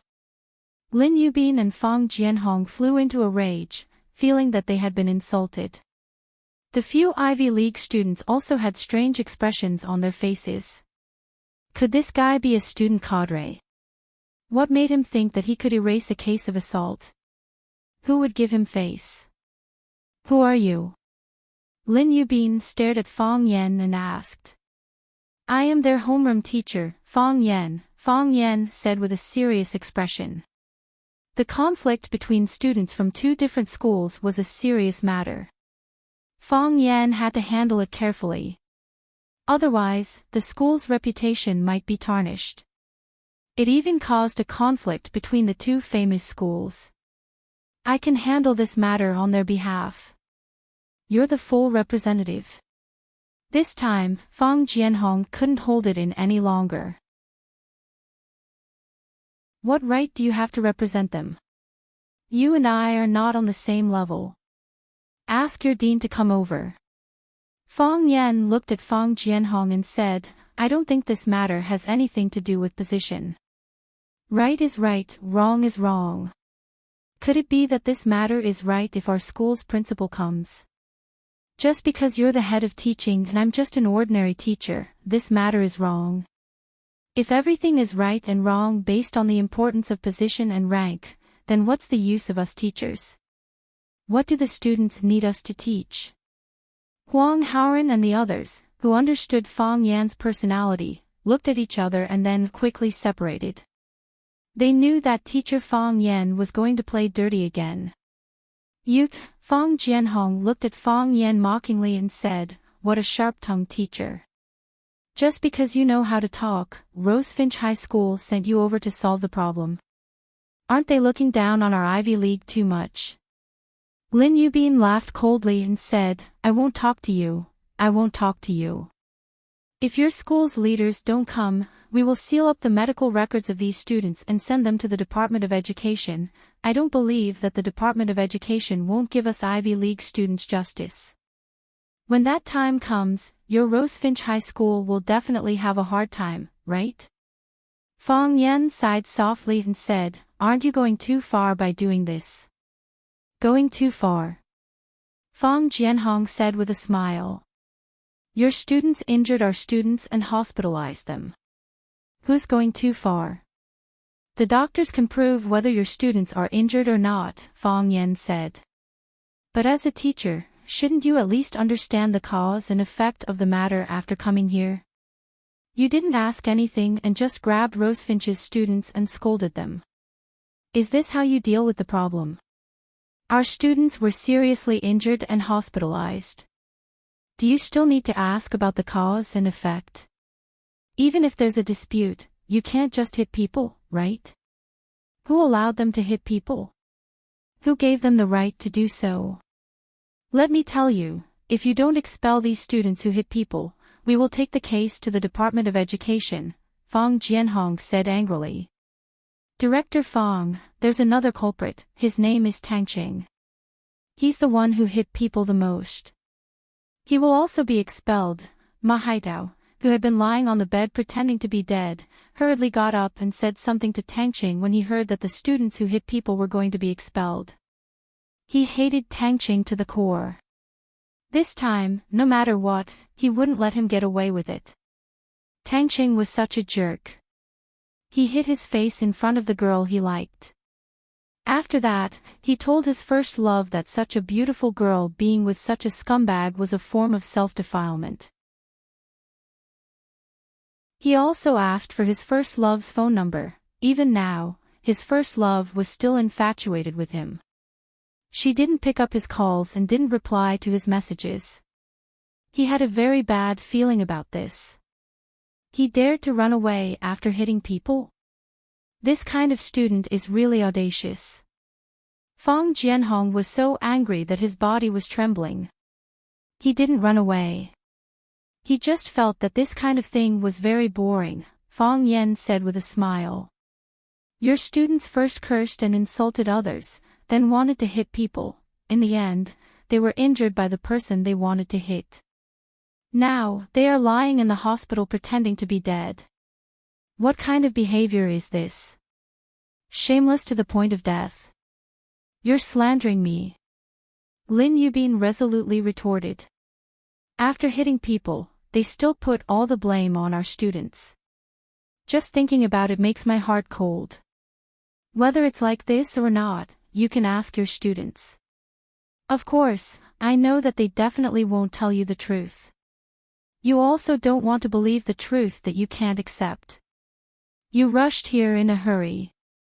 If you sincerely want to solve the problem, let's sit down and have a good discussion.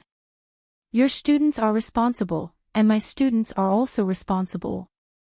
Whoever should be responsible should bear the responsibility, and whoever should be in the wrong should apologize. I will definitely not be partial to my students, but if you keep pestering us endlessly and want to overwhelm us in terms of momentum or prestige, I'm afraid you will be disappointed. Director Fong, we didn't curse, nor did we take the initiative to hit people. It was Rosefinch's students who started it. Yes, that Tangqing thinks that he knows some kung fu, so he provoked us again and again. He even called us trash and said that Ivy League is a trash school, so we specialize in producing trash like us. Tangqing took a fancy to Zhao Lu, a girl from our school. He went up to Zhao Lu and asked for her phone number. Zhao Lu didn't give it to him, so he cursed at her. We couldn't stand it anymore, so we argued with him. These students from Ivy League came prepared. They had already discussed their lines and were not afraid that Fong Yan would expose them. You make it sound better than a song, Fong Jianhong said disdainfully. Your students hurt people, but until now, I haven't seen you say a word of apology. Is this the attitude you have when dealing with problems? Director Fong, I would like to ask, from the beginning to the end, have you given me a chance to apologize? From the moment you appeared at the door of the hospital ward, you started to curse me and my students. Until now, have you discussed the truth of the matter with me? That's because you're not sincere enough. If you're sincere enough, you can also apologize when we scold you, Lin Yubin said. Fong Yan pointed at his face and said, What did you find on my face? What do you want to say? Lin Yubin said with an unfriendly look. He didn't care what he found on Fong Yan's face. Is there a word, cheap, written on my face? If not, why should I apologize to you when you scold me?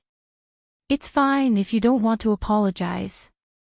Then wait until we hand over the evidence to the Department of Education. The Department of Education will punish you. At that time, the problem won't be solved with an apology. Fong Yan nodded and said, As you wish. I believe that the leaders of the Department of Education will clear our names. Fong Yan glanced at Huang Haoran and said, "Let's go."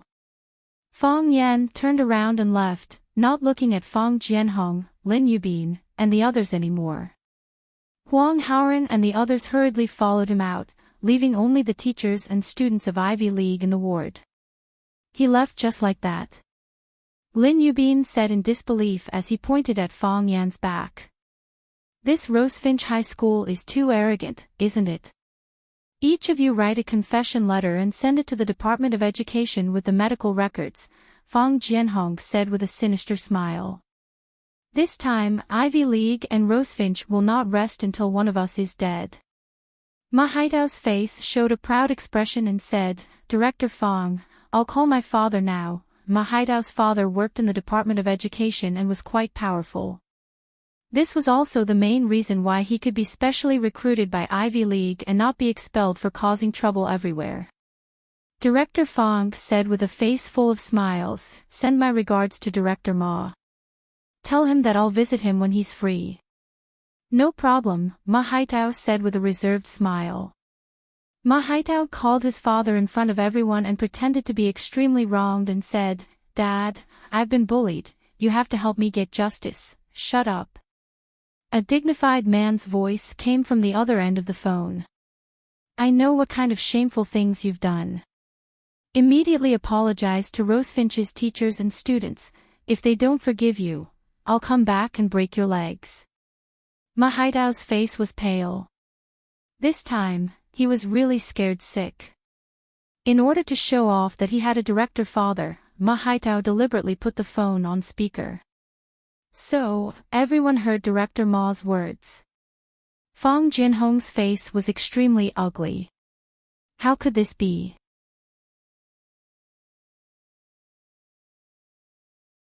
Chapter 303. Fong Jianhong was unwilling. He took the phone from Ma Haitao and bowed respectfully. "Hello, Director Ma, I'm Jianhong. I'm with Haitao. I think you have some kind of misunderstanding about the child. Haitao is the victim. He was injured without doing anything and is now receiving treatment in the hospital. Is Director Ma free? I want to rush over and report to you in person." Director Fong.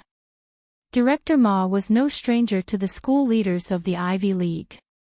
His attitude softened a little. "Are you sure Ma Haitao didn't do anything?" "This, I know Haitao a little. If he did something wrong, he would confess to us teachers. But this time, he really felt wronged." His eyes are red. There was silence on the other end of the phone. Clearly, Director Ma was moved by Fong Jianhong. "What are you going to do?" Director Ma asked. "When the hospital's appraisal results are out, we want to send these medical records and the students' confessions to the Education Department," Fong Jianhong said.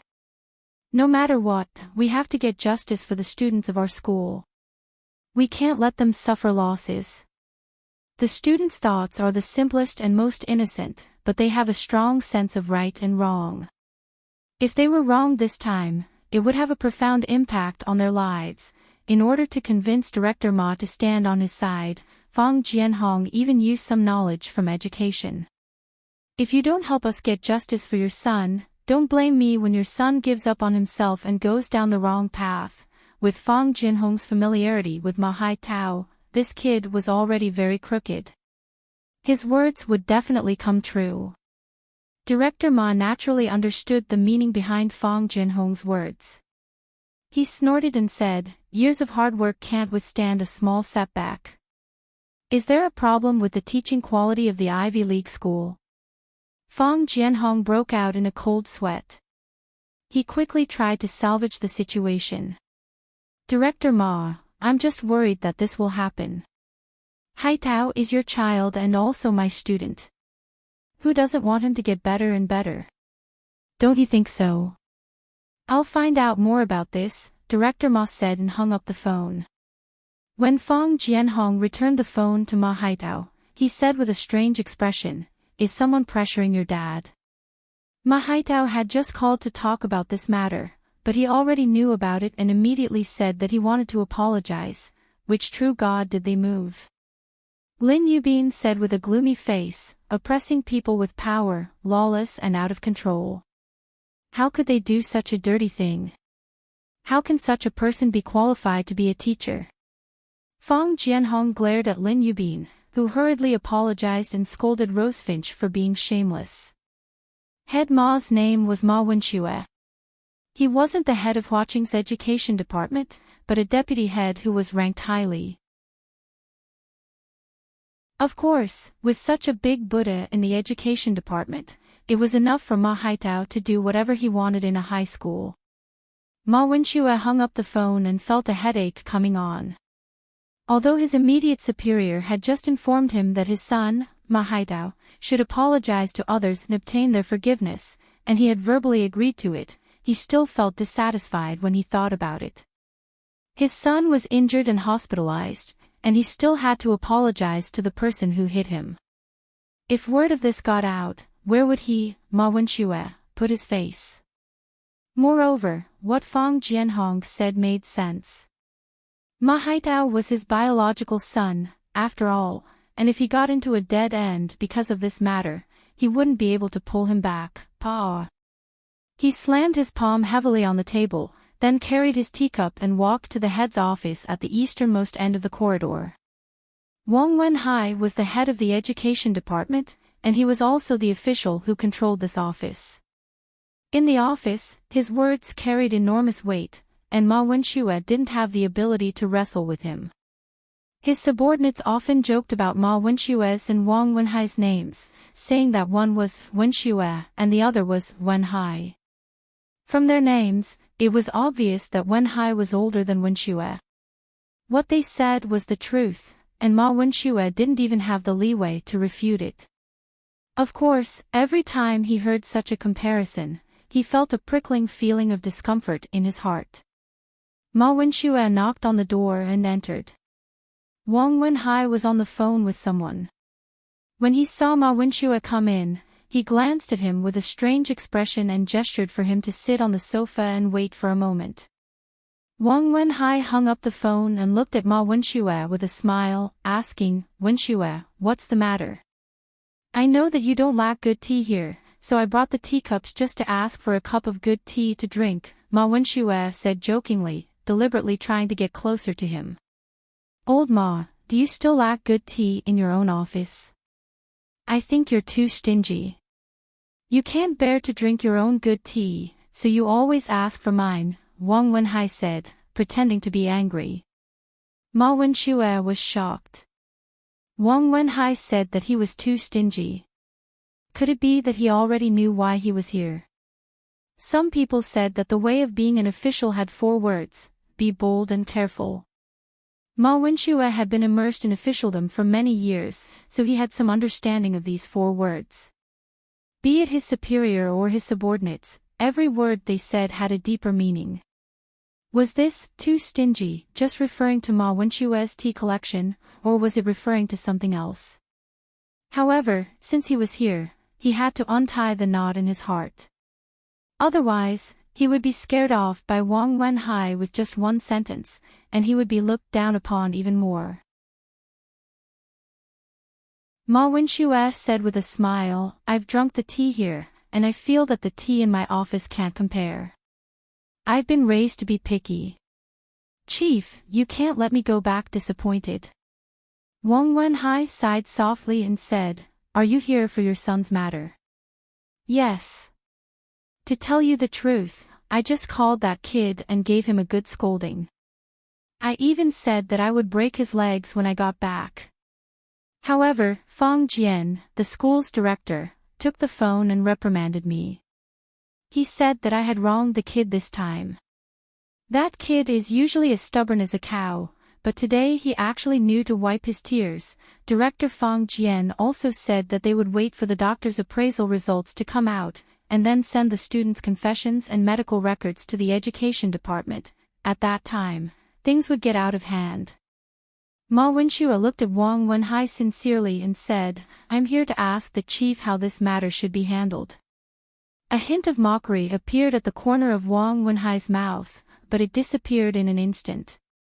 Wang Wenhai looked at Ma Wenxue and said, "Wenxue, look at something first." As he spoke, he took out his mobile phone and sent a video to Ma Wenxue's mobile phone.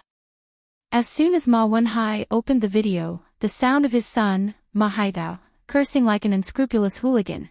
If he couldn't scold him, he would beat him. If he couldn't beat him, he would cry. Then, he would lie on the ground and pretend to be dead. The content was simply unbearable to look at. Ma Wenxue had never thought that his obedient and sensible son would have such a side to him. Ma Wenxue felt as if he had been struck by lightning. He knew that he had been completely tricked by those bastards.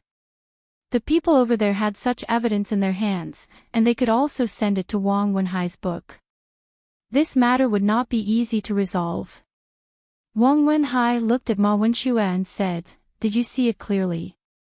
"Chief, I was deceived by that bastard," Ma Wenxue said in a dry voice. "Old Ma, originally, for your sake and for the sake of the education department, they were prepared to turn this matter into a small one. This video will end here with me. That's why I called you and asked you to tell Haitao to apologize to the others, and this matter would be over. But, since you feel that your son has been wronged, and the Ivy League wants to seek justice for their student, it seems like we can't suppress it anymore." "I'll leave this matter to you," Wang Wenhai said. "I'll leave it to you. I believe that you will definitely be able to handle this matter impartially." I will definitely handle this matter impartially.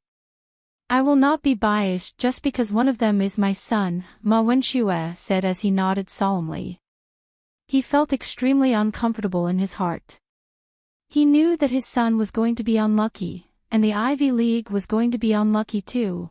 If they weren't unlucky, then he would be the unlucky one.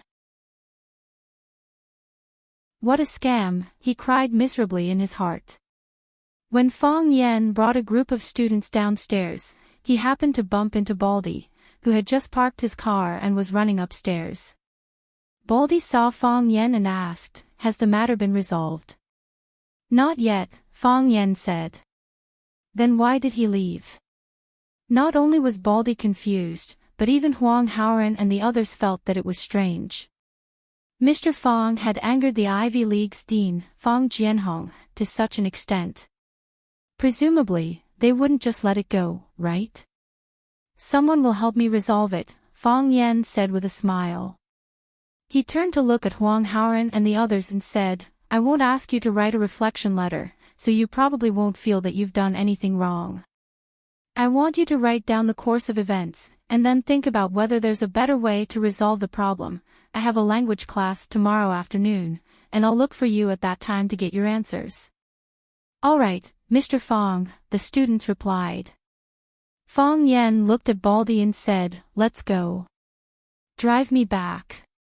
The students all laughed and said, "Mr. Fang, you came here in Baldy's battery-powered car." These guys all knew that Baldy's car was an battery-powered car. Only I have too high expectations of him. Just as Baldy drove Fang Yan to the entrance of the hospital, a white BMW stopped in front of them. Tangqing opened the door and got out of the car. He looked at Fang Yan, who was sitting in the back seat of the battery-powered car, with a smile. Fang Yan jumped out of the battery-powered car, looked at Tangqing and scolded, "You bastard, you still dare to run over to see me? You hurt someone and ran away.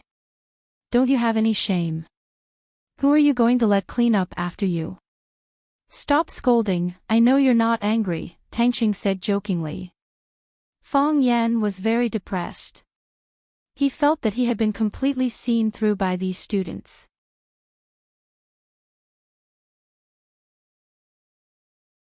Chapter 304. Fang Yan got into Tangqing's BMW, and the driver went out to smoke, leaving the space to the teacher and the student. Fang Yan looked at Tangqing and said, "Is the problem solved? If not, how would I dare to come to see you?" Tangqing said with a smile. "I was the one who beat them up. I can't just leave Huang Haoran and the others there to clean up my mess. Of course, I guessed that Huang Haoren would definitely call you. He is your absolute confidant. He can't hide anything from you. How far are you going to go? Fang Yan asked. Fang Yan was a teacher, and he had a deep understanding of his students. Tangqing was a talented and arrogant person. Moreover, Fang Yan knew that Tangqing and Qinitian had always had a good relationship. Qinitian had such a shocking background. How bad could Tangqing be? Moreover, it was precisely because of Tangqing's extreme pride that he would take responsibility for what he did. He would never push the responsibility to others. Knowing that Tangqing was involved, Fang Yan was no longer worried that this matter could not be solved. He also did not worry that the result of this matter would be unfavorable to them. No matter who dealt with this matter, in the end, they would have to give face to the Tang family. If the Tang family spoke. The reason why Fang Yan rushed here was that he was worried that his students would be hurt. However, after confirming that the students were not hurt, he was worried that the result of this matter would be unfair. Of course, this unfair and unjust mainly referred to the students of the Ivy League. You see, there are such selfless men in the world. He knew the power of the Tang family.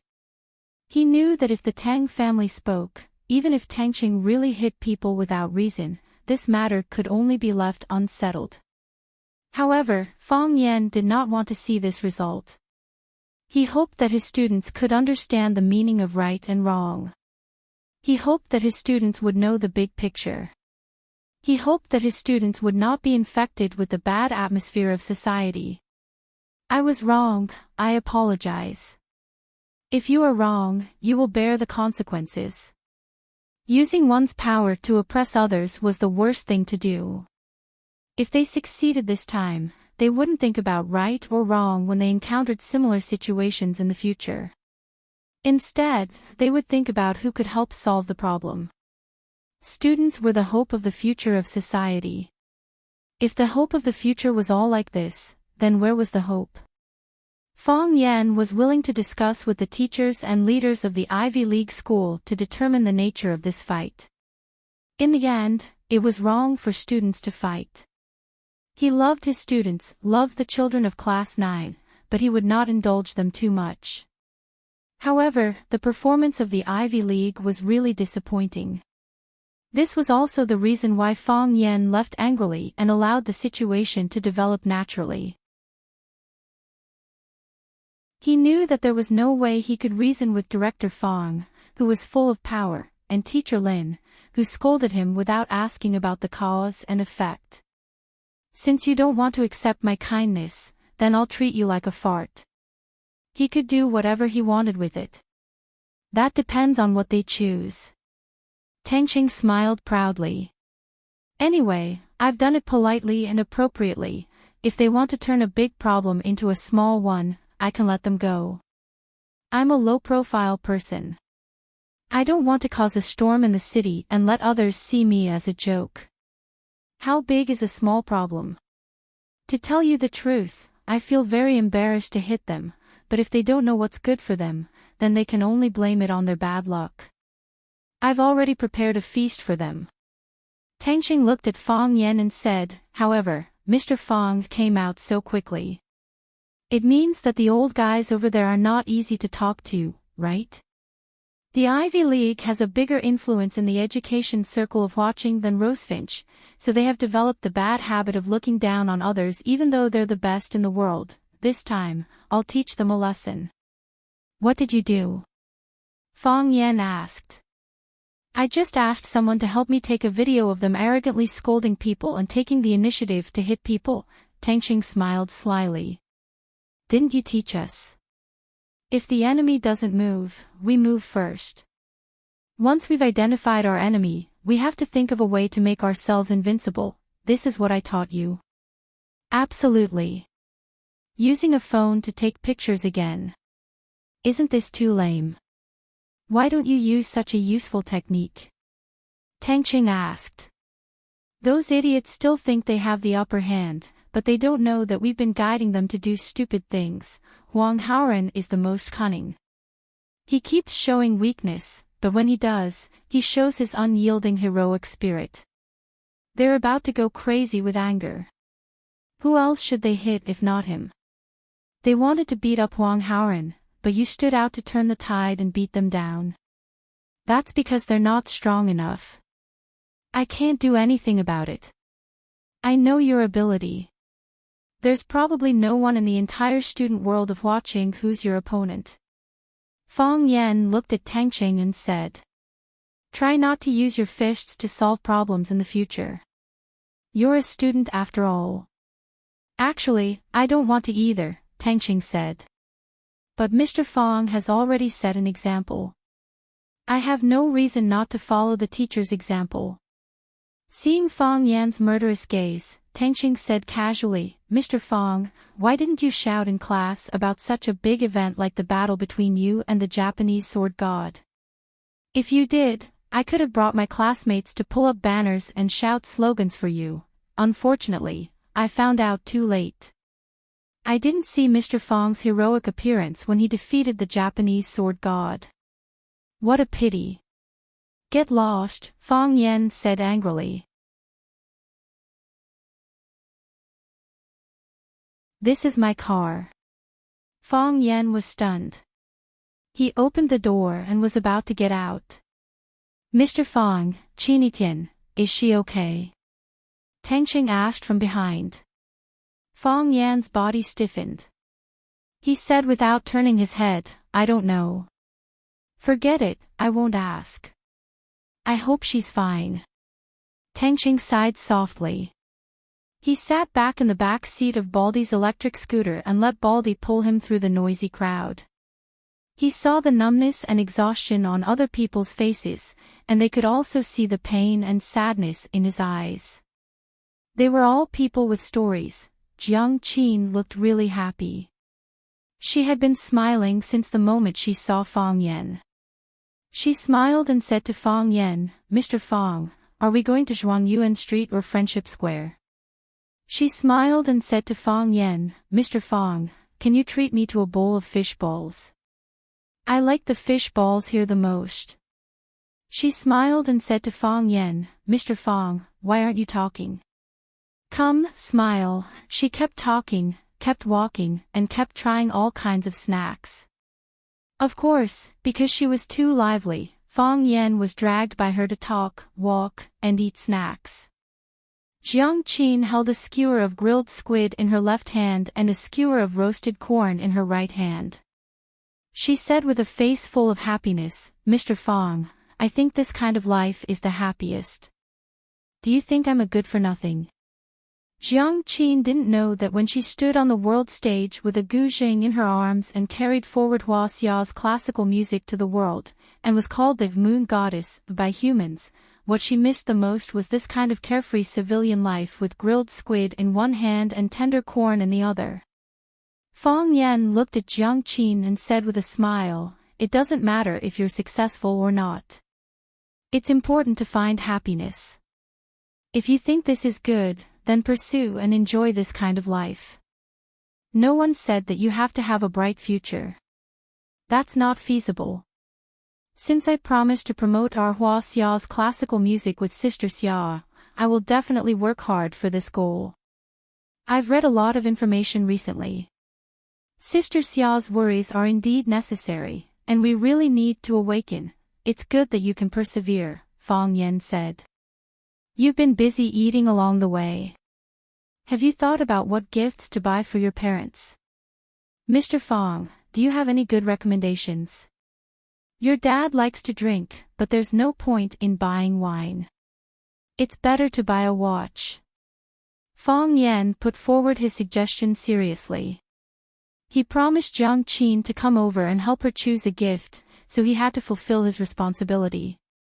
Jiang Qin was also Fang Yan's teacher. He was happy to see his student show his love in front of his own father, not his godfather. Jiang Qin's eyes lit up and said, "Yes. I'll buy a watch for my dad. Who says a butcher can't wear a watch?" A butcher's daughter must let her father wear a watch. After confirming his father's gift, Jiang Qin took Fang Yan's hand and ran to the friendship building next to them. There were many brand counters there, including mid-range and high-end brands. Fang Yan and Jiang Qin discussed for a while and prepared to buy a mid-range brand watch worth a few thousand yuan. In this case, even if Jiang Dai knew the value of the watch, he would still be willing to wear it. If he bought a watch worth tens of thousands of yuan, Jiang Dai would definitely hide it, so it would lose the meaning of buying a watch. Fang Yan let Jiang Qin pick the watch first, and he walked to the restroom of the mall. He came to the restroom and was about to unzip the water when his hand suddenly stopped. He saw a frog. A green-skinned frog the size of a palm was squatting in the urinal, staring at him with wide eyes. It did not say a word, just like a plastic toy. However, Fang Yan knew very well that it was indeed a frog, a living frog. Fang Yan could see its eyes moving, could see its puffed cheeks moving up and down, could see its mouth opening and closing, seeing a green frog in a urinal in a big city. Didn't this scene look very strange? If it were you, how would you deal with it?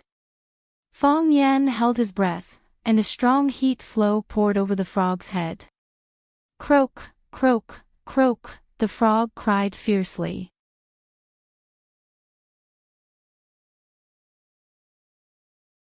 Chapter 305. Fang Yan returned to the watch counter. Jiang Qin held up a watch with a brown leather chain and said to Fang Yan, "Mr. Fang, does this watch look good?" The lady at the counter was amused and said, "You two are really interesting." A girl calling her boyfriend a teacher, "I've never heard of it before." Fang Yan quickly explained, "I'm really a teacher, and she's my student." The lady at the counter smiled, but the way she looked at Fang Yan was a little strange. What teacher would bring his student to buy a watch? Moreover, their relationship didn't look like a teacher-student relationship. If it was really a teacher-student relationship, it proved that this guy was really a beast. He wouldn't even let go of his own student. "She's here to buy a gift for her father, and I'm here to help with the reference," Fang Yan explained honestly. He was very afraid that others would misunderstand. Jiang Qin smiled and didn't care. He pulled Fang Yan's wrist over and put the watch on Fang Yan's wrist. He looked at it from left to right and said, "It looks good. It gives people a very elegant feeling when wearing it." Fang Yan took off the watch and said, "This one doesn't suit him. Your dad's wrist is much thicker than mine, and the leather chain doesn't suit him very well. You can choose a watch with an iron chain for him. It's better if it's rougher, I know." Jiang Qin nodded seriously. "I've already chosen it." As he said that, he raised another watch on the box on the counter and said, "This is the one I bought for my dad." That watch had an iron chain, the dial was bigger, and the chain was longer. It was indeed suitable for the obese Jiang Dai. Fang Yan nodded and said, "This one is not bad. Your dad will probably like it. What about this one? Do you think it looks good?" Jiang Qin asked. "This one." Fang Yan took off the watch in his hand and put it on the counter. He said, "One is enough. Why did you buy so many?" "Sir, this lady specially chose this one for you. She said you will definitely like it," the lady at the counter said with a smile. By selling 2 watches at once, she had completed her business for the day ahead of schedule. The more sales they made, the more commission they got. "Nonsense," Fang Yan refused. "I don't need you to buy me a watch." "But I have already bought it," Jiang Qin said aggrievedly and put the watch on Fang Yan's wrist again. "Yes, sir. This lady has already paid for both watches," the receptionist said. She thought to herself that this man was really insensitive. A girl paid her own money to buy a watch for a guy, but the guy didn't appreciate it.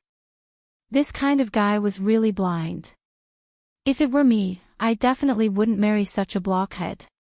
Fang Yan looked at Jiang Qin and said with a serious expression, Jiang Qin, I know you mean well. But you're still a student, and there's a lot of money to be spent. Shall we return this watch? You don't have much money, and you still have to buy a present for your mother, right? I'm just your teacher.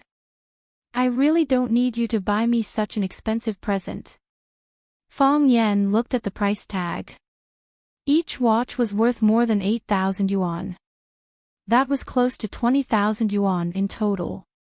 For a student who was still studying, this was indeed not a small amount of money. I've already chosen my mother's present, Jiang Qin said angrily. Who said I don't have money? Do you know how much Sister Xia Tian paid me in Yuan Lin this time? Although I'm still a student, I've already started to make money. Sister Xia Tian said that she'll give us more opportunities to be on camera. As long as we're on camera or participate in performances, we'll get money. In the future, I'll make more money than my dad every year. Besides, why can't you accept my present? You gave me tuition, but you never charged me for it. If you didn't know Sister Xia Tian, how could Yuan Lin and I have the chance to become Sister Xia Tian students? Yuan Lin also kept saying that she wanted to give you a present. I don't care, I've already bought it. If you don't accept it, then I'll. Jiang Qin raised the watch in his hand and said with red eyes, if you don't accept it, I'll smash it. Who wants to keep a gift that can't be given out? Fang Yan sighed softly, took the watch from Jiang Qin's hand and said, okay. Then I'll accept this present for the time being. Thank you, Jiang Qin. Jiang Qin smiled and said, you're welcome, Mr. Fang. Jiang Qin helped put the watch on Fang Yan's wrist. He looked left and right and said, it's really nice. You really have good taste. Moreover, this is the first gift I've bought with money. It's so meaningful. Fang Yan's heart was heavy. Jiang Qin used the money he earned for the first time to buy gifts for his parents and himself. How could he bear such love? Fang Yan said with a smile, you gave me a present. I'll treat you to dinner. Okay. I want to eat steak. No problem. Fang Yan said. When the staff brought the warranty card and invoice, Fang Yan and Jiang Qin turned and walked to the 4th floor of the mall. That floor was a food court with many restaurants to choose from. What gift did you choose for Sisterly? Fang Yan asked curiously. Travel. Jiang Qin smiled proudly. My mother has worked hard all her life. She used to earn pocket money by setting up a stall to support my studies. She never had a chance to go out. If I go back to Yanjing tomorrow, my mother will be reluctant. She will cry when I leave. So, I secretly booked a plane ticket for her, and then I will take her to Yanjing. She can accompany me and not be separated so quickly. She can also enjoy the scenery of Yanjing. Am I very smart? Fang Yan touched Jiang Qin's head dotingly and said, that's a good idea. Sisterly has worked hard all her life. When you make money in the future, let her enjoy a good life. Of course. Jiang Qin turned her head away unwillingly. She didn't like Fang Yan touching her head. She felt like a little kid. Jiang Qin chose a French restaurant, and the two of them found a table by the window. The waiter brought the lemonade and menu. Jiang Qin took the menu skillfully and ordered. Not only did she order her own, but she also ordered one for Fang Yan that suited Fang Yan's taste. This made Fang Yan very satisfied. Mr. Fang, I know your family is in Yanjing, right? Sort of, Fang Yan said. Fang Yan's home was in Yanjing, but it was still a distance from Yanjing City. It was closer to Tianjin City. In a month, the students will have their holidays. Are you going back to Yanjing at that time? Jiang Qin asked slyly. Fang Yan looked at Jiang Qin and said, what evil idea do you have now? When you go back to Yanjing, we will also have our holidays. Yuan Lin and I want to walk around Yanjing. Can you be our tour guide? Fong Yan thought about it and said, I'll decide then. I have a lot of things to deal with after the holidays. Okay. Because Fong Yan didn't agree immediately, Jiang Qin was a little disappointed. But she knew that Fong Yan was soft-hearted. As long as she could find a chance to beg again, he would definitely agree. It would be best if Yuan Lin, that little troublemaker, could come along as well. Yuan Lin's presence could increase the success rate, but Jiang Qin was a little unwilling. She was really conflicted. When Jiang Qin was about to drink the lemonade on the table, Fong Yan suddenly stopped her and said, Don't move. What's wrong? Jiang Qin looked at Fong Yan and asked. Fong Yan took the cup from Jiang Qin and stared coldly at a red filament in the cup. If one didn't look carefully, it would be easy to mistake the red filament for the fiber in the lemon. But under Fong Yan's gaze, he could see the filament moving up and down, left and right. It was alive. Red thread snake. It could enter the human body through liquids and various carriers, and then grow and multiply in the human stomach. Finally, the densely packed red thread snake would pierce through the stomach, skin and flesh, and then crawl out of the skin. At that time, half of its body would be in the flesh, and the other half would be outside. At first glance, it would look like its body was stained with countless red threads. The threads were floating in the wind, but in fact, the red thread snake was shaking its head. This was the strangest and cruelest way to die. Unclean. Jiang Qin also moved his little head over, looked at it carefully, and asked, What's inside? Nothing, Fong Yan said with a smile. He took the initiative to take Jiang Qin's hand and said, Let's go to another restaurant. Ah. Why do you want to change? Jiang Qin asked. But seeing Fong Yan's big hand holding his little hand, the voice of resistance immediately became much smaller, and he said, Mr. Fong, are you taking me to eat delicious food? Yes, Fong Yan said. They walked to the busy street and bought some snacks at the roadside shops. Fong Yan held a bowl of beef meatballs and said, Didn't you say that this is the happiest life? Jiang Qin pouted and said, Stingy. Fong Yan saw a park in front of them, and there was a man-made lake in the middle of the park. There were many couples rowing in the middle of the lake, so he said to Jiang Qin, Do you want to take a boat? Jiang Qin suddenly became interested, and said happily, Okay. Let's go rowing. So the two walked over, rented a small boat, and rowed to the center of the lake. Folk songs are like the spring river, not afraid of dangerous shoals and many bends. Jiang Qin was in a good mood, and she took the initiative to sing a folk song. Her voice was sweet and crisp, with a young girl's coquettishness, and it attracted many cheers from the surrounding people. Fong Yan smiled and clapped, and he really enjoyed Jiang Qin's singing. His eyes, however, took in all the movements in the middle of the lake. In the shadow of the woods by the shore, a pair of triangular eyes stared fiercely at the boat in the middle of the lake. Where there is water is my kingdom. You are courting death. The triangular eyes had a ferocious smile on his face.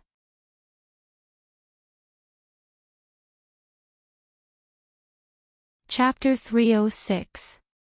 The artificial lake in the center of Tianhu Park was also known as the Lover's Lake because many couples would row boats in the middle of the lake and pledge their love.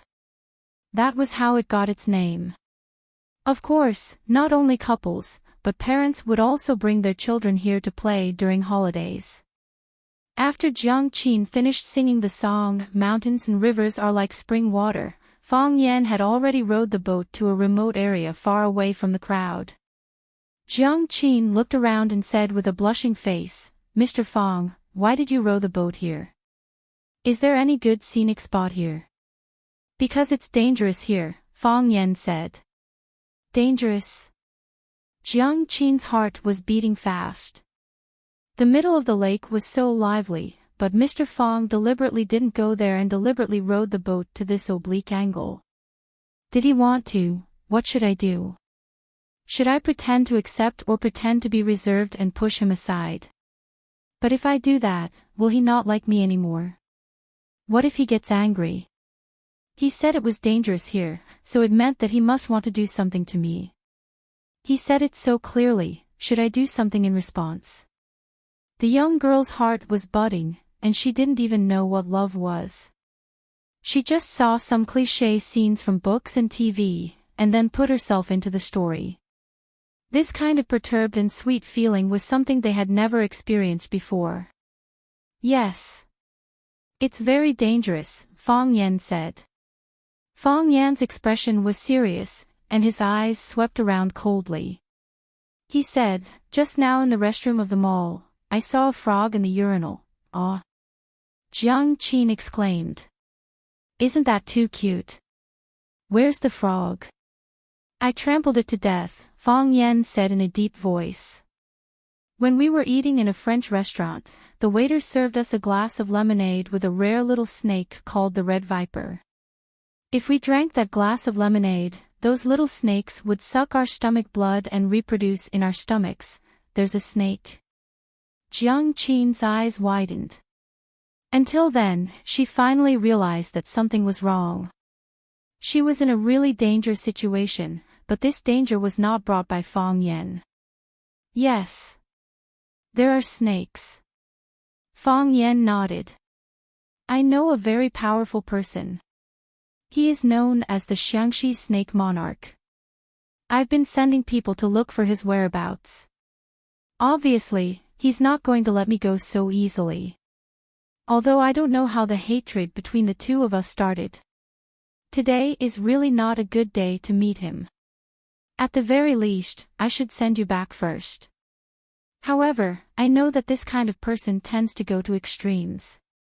If I send you back, you and your family may suffer.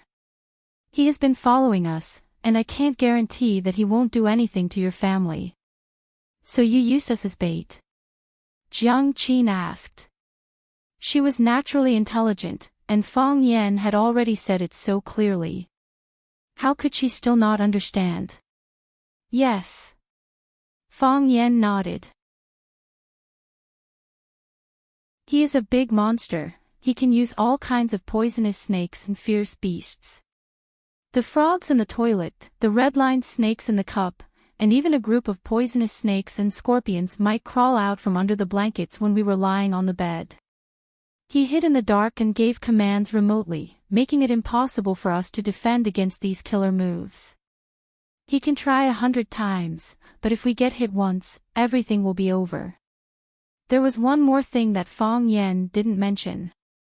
Whether it was the poisonous frogs or the poisonous snakes, or the upcoming assassination, the Snake Lord was trying to force her to abdicate. If a person followed you like gangrene, plotted against you, then you would not be able to escape. Be on your guard when you eat, be on your guard when you sleep, be on your guard when you open your eyes, and be on your guard when you close your eyes. It was easy for a person to become mentally and physically exhausted when living in a state where every bush and tree was an enemy. This would shake Fong Yan's indifferent state of mind.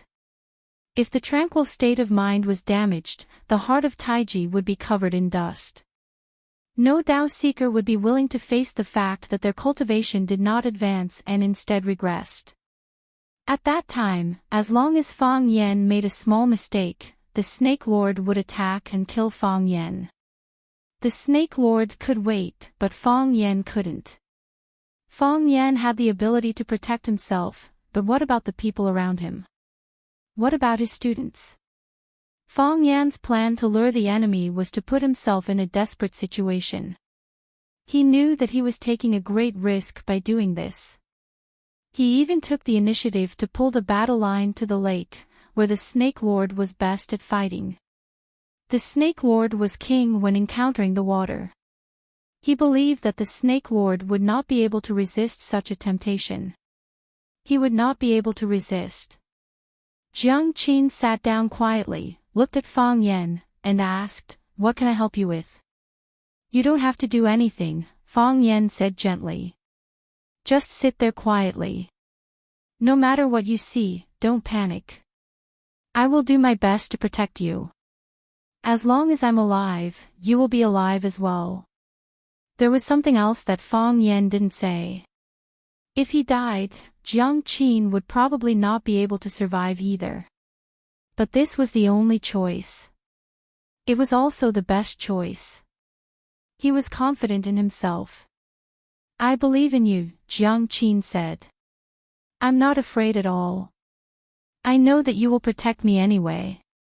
Not only was she not afraid, but she even took out 2 pieces of gum from her bag. She forced one into Fang Yan's mouth and kept the other in her mouth. She looked around but didn't see anything unusual. "He's here," Fang Yan said. As soon as Fang Yan said that, the calm surface of the lake began to ripple.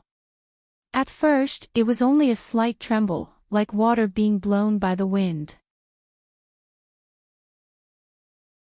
But soon, the waves began to roll like boiling water towards the boat that Fang Yan was on.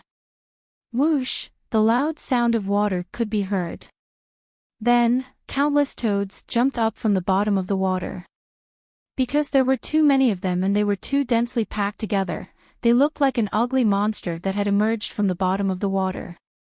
The poison on the toads' bodies wasn't brown, but dark red. It was as if they had acne that was about to mature. Their eyes weren't black, but dark red. They didn't scream and their bodies looked stiff when they jumped. Zombie toads. They fed the toads with corpse energy and let these toads absorb the corpse poison.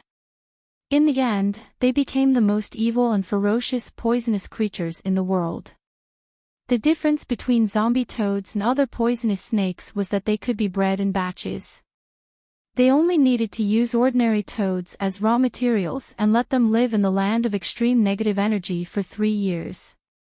In order to deal with Fang Yan, Snake Lord used all the zombie toads he brought out. The zombie toads were controlled by Snake Lord. One by one, they pounced towards Fang Yan and Jiang Qin on the boat. Jiang Qin was so scared that her face turned pale. She didn't even know that she had swallowed her gum. She had promised Mr. Fang that she wouldn't panic no matter what happened. But these toads were too ugly and disgusting. Although they hadn't bitten her yet, Jiang Qin already had goosebumps all over her body. Fang Yan's face was dark, and his eyes were as sharp as daggers. The heart of Tai Chi was fully activated, and the Tai Chi realm instantly appeared. Then, everything around him appeared in his mind. The toad's wide-open mouth, the bulging red pustules on its body, the water droplets on its body when it jumped, the dead leaves rippling in the middle of the lake, and the white stripe running away in a panic, wagging its tail. Jiang Qin jumped into Fang Yan's arms. Fang Yan hugged Jiang Qin with one hand and slapped the surface of the lake with the other. The clouds were calm, but the clouds were surging. Cloud expelling palm. Boom! It was as if a miniature bomb had been dropped on the bottom of the lake. The water rippled more than 10 feet high, and a human wall appeared out of thin air, blocking the zombie toads. What was more shocking was that there was a vacuum between the boat and the water wall. The lake water was swept up by Fang Yan's palm, and the black silt was exposed. There was also a small fish jumping and struggling in the silt in fear. It couldn't understand why all the water on its head had suddenly disappeared. The zombie toads were blocked by the water wall, but they continued to charge towards Fang Yan. Bang, bang, bang, the sound of knocking could be heard incessantly. The curtain of water was like a solid wall. The toads charged forward again and again, but one by one, they fell into the water. Because of this, the boat that Fang Yan was in was like an arrow that had been released from a bow, and it flew away. When the boat was far away, the water curtain came crashing down and covered the silt again. The zombie toads regained their freedom, and once again chased after Fong Yan's boat. Clap, clap, clap, they jumped stiffly, and the ones below pushed against the ones above, while the ones above jumped higher and further, towards Fong Yan's boat. When they got close, Fong Yan struck out with his palm again. Boom, the toads were blocked by the water wall again. This time, it didn't just block them. The water wall turned into a water dragon, sweeping towards them. Roar, wherever the water dragon passed, the toads all disappeared. When the water dragon disappeared, they popped their heads out of the water in a daze, not understanding how they got here. It was also when Fong Yan struck again that the Snake Lord appeared. It leaped out of the water at the bow of the ship and clawed at Fong Yan's head. He wore a black steel finger glove on his right hand, and each finger glove was smeared with the Snake Lord's blood. The snake blood couldn't be washed away by the wind, and it could exist for hundreds of years. His triangular eyes flashed with a fierce light, and the smile on his face was so bright. The extreme contrast made people's hearts palpitate. He knew that he had succeeded. After guarding for so many days, he succeeded overnight. He wanted to crack open Fong Yan's skull and carve out 5 holes on the top of his skull. Then he would use them to raise zombies. Only a zombie that had eaten a human's brain could become a ghost king. Yes, he was currently lacking an intelligent ghost king.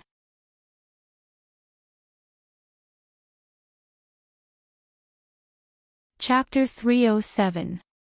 After a punch was thrown, one needed to retract it and accumulate strength again. That way, the next punch would have the same amount of strength.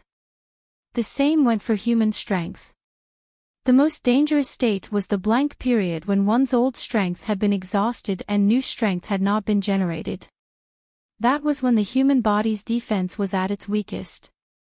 If one could find this point, even someone who was far weaker than oneself could take the opportunity to win.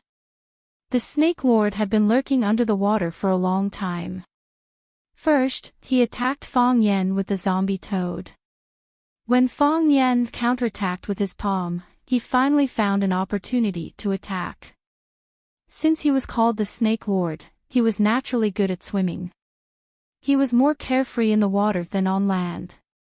When he jumped out from the bottom of the lake, he barely brought up any water droplets, nor did he make any sound. Like a water ghost, he suddenly emerged from the water without a sound, catching people off guard. Timing, location, and people. The Snake Lord thought that he had the upper hand, and he was confident that he could scratch Fong Yan's skull with one claw. However, at this moment, something surprising happened. Fong Yan suddenly turned around with a gratified and sarcastic smile on his face. "You finally came out, you finally came out." This was a conspiracy, a trap. The Snake Lord knew better than anyone else. Fong Yan had long known of his existence, and he had long known that Fong Yan knew of his existence. He knew that he was not deceived. When Fong Yan discovered his existence, he still dragged the battlefield to the center of the lake to lure him out to fight to the death.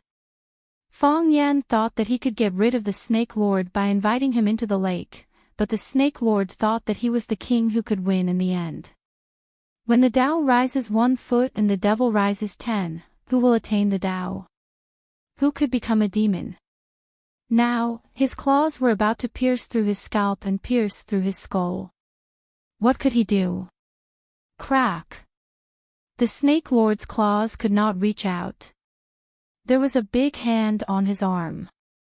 That hand grasped the major acupuncture points on his arm, such as Zhigo, Huizong, and Lao, numbing his body and making him unable to move. His leaping body was still suspended in the air. However, that was not because his ability to stay in the air was amazing, but because Fong Yan had lifted him up in the air. His body was in the hands of Fong Yan, and his life was also in the hands of Fong Yan. He couldn't believe his own eyes. Fong Yan was obviously exhausted, and his body didn't even have time to turn around. How did he grab his wrist first? The Snake Lord did not know that after the Taiji heart was unleashed, his speed in the Taiji realm was not worth mentioning in Fang Yan's eyes. Intercepting his attack was not a difficult task. The Snake Lord's expression changed unpredictably. In the end, it became as fierce as ever. "How did you do it?" Snake Lord asked in a hoarse voice. Looking at the pair of triangular eyes and the patches of skin on his face that looked like snake scales, Fang Yan felt nauseous. The poison attacked his heart and seeped into his body. His body actually had some characteristics of a poisonous snake. As a Libra who loved beauty and had high taste, he really couldn't stand a human who looked like this. "I wanted to do it, and I did it," Fang Yan said with a smile. Crack! Fang Yan used his strength and crushed one of Snake Lord's arms. This monster's body was full of poison, and he could use those strange poisons. Fang Yan didn't want to give him any chance to fight back. Fang Yan didn't want something stupid like failing in an easy task to happen to him. "Ah!" Snake Lord screamed. He was clearly in so much pain that his facial features were scrunched up, but there was a cruel smile in his eyes. When he opened his mouth, a stream of red blood sprayed toward Fang Yan's face. Puff! Snake Lord's most poisonous skill was not his killing technique, but his poisonous fangs and poisonous blood. The poisonous blood stained his body and rotted his skin and flesh. Fang Yan's large hand was still grabbing onto one of the Snake Lord's arms and lifting him into the air. The two of them were very close. When he spat out a mouthful of poisonous blood, the Snake Lord opened his mouth and laughed loudly. Close combat was his forte. Using one of his arms to exchange for Fang Yan's life was a worthwhile trade. This was his variation. A backup move when a sneak attack failed. Who would have thought that his lips could be used as a spear and his blood could be used as a sword? Fang Yan had a contemptuous smile on his face. Then, he retracted his arm and brought the Snake Lord's body back with him. Then, while the Snake Lord racked his brains and could not figure out what was going on, the Snake Lord stood in front of Fang Yan. In other words, Fang Yan used Snake Lord's body to block his own poisonous blood. The red poisonous blood splattered on Snake Lord's body. The skin that was exposed outside his clothes was rotting and falling off at a speed visible to the naked eye. His pale skin turned into black spots. The poisonous blood actually burned his skin red. From this, it could be seen that the poisonous blood was extremely poisonous. Snake Lord's body trembled in pain, but his brain did not seem to be aware of any of this. He stared blankly at the dense holes that had just appeared on his body. His eyes were full of fear and confusion. Is this magic? Of course, this was not magic. This was the heart of Tai Chi. Fang Yan's speed was faster than Snake Lord's. In the Tai Chi realm, he was the master of everything. When Snake Lord bit his fangs and tongue, Fang Yan guessed what he wanted to do. When he sprayed out the venom mixed with blood and fangs, Fang Yan had already lifted his body back and used it as a shield. However, Fang Yan's speed was so fast that even the person himself did not realize it. When Snake Lord's eyes and consciousness deceived him, when he thought that he was only being lifted in the air by Fang Yan, his body was actually already in front of Fang Yan. Among the supreme beings in the world, only speed could not be defeated. When one's speed reached an extreme, it would give off a magical feeling. This was also the reason why Snake Lord misunderstood that what Fang Yan used was a magic trick. Slap! Fang Yan threw Snake Lord, who had completely lost the ability to resist, on the deck, stepped on his neck, and said with a smile, "This is not magic, it's Kung Fu. Hua Xia Kung Fu. You have been hiding in the snake cave of Xiangxi for too long. You must not know much about the real Hua Xia Kung Fu, right?" Snake Lord's eyes turned scarlet, and he said with hatred, "Will you kill me?" Of course, Fong Yen said frankly. I don't like to be at a disadvantage. If you scold me, I will scold you back. If you slap me, I will slap you back. You tried to assassinate me twice, but I can't kill you twice, I still let you take advantage of me. At the end of his words, Fong Yen sighed softly. There was a touch of sadness and regret in Snake Lord's eyes, and he said with an incomprehensible expression, "What if I make a deal with you?" Deal? Fong Yen looked at Snake Lord with a playful look, and said, "What deal?" You kill me, but it means nothing to you, Snake Lord said. You don't even know why I want to kill you. That's right, Fong Yen said.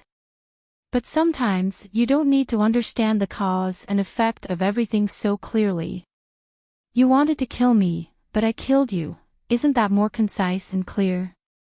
If you have the chance to kill me, and I say I want to make a deal with you, will you agree? If you won't agree, why do you think I will? Isn't this too unfair to me? Why is your money valuable, but my life can be used for a deal? Fong Yan's words were so reasonable that Snake Lord was stunned for a long time, and he was speechless. Snake Lord lay there stiffly, waiting for Fong Yan to break his neck with his foot. His honesty made Fong Yan a bit hesitant. He stepped on Snake Lord's neck with his foot and said, "Tell me about your deal, we're both free anyways." This was a park, and this was the artificial lake of the park. Snake Lord could kill and burn without restraint, but Fong Yen couldn't. Because of that, Fong Yen said that they still had some time. Snake Lord's eyes showed a bit more hope and said, "In order to save my sister, they forced me to kill you, they were too hurried, and I didn't have any time to rest. Even though I was already heavily injured, who are they? I don't know. I only know that they were very powerful. I couldn't resist at all. I didn't even know how to resist, they easily took my sister away, and said that as long as I killed you, they would let her go," Snake Lord explained with his extremely uncomfortable voice. "I wanted to save my sister, that's why I was in such a hurry to kill you. The first time, on Shisha Mountain, when I was about to succeed, an old Taoist ruined my plan. This time, I failed again. I knew that as long as I died, they would kill my sister. Only if I lived could my sister live. If I died, my sister would also die, your sister." Fong Yen stared at Snake Lord's triangular eyes and thought, what kind of person is this guy's sister? Yes. She's the only family I have in this world. Snake Lord's expression became gentle, a rare hint of affection that shouldn't have appeared on his face appeared in his eyes. She's the only one who doesn't despise me for being a monster, the Snake Lord that everyone fears. She's the only family I have in this world. And the only one who's willing to listen to me. Fong Yen actually felt a bit of sympathy for him. This guy was really pitiful.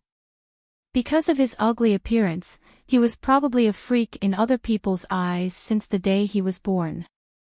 His parents despised him, his companions feared him, and no one wanted to be friends with him, or even get close to him. He could only talk to flowers, grass, and every tree in his forest. Luckily, he had a sister.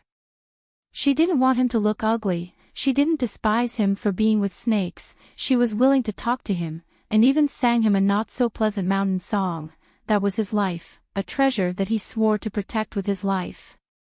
You're tuning into the LoveLore Library YouTube channel. We're so grateful for your support, and don't forget to subscribe to join us on this incredible journey through captivating stories. Your generosity through donations truly makes a world of difference, as it's the primary source of revenue that allows me to expand and enhance this channel for you. Thank you from the bottom of my heart for being a part of this adventure.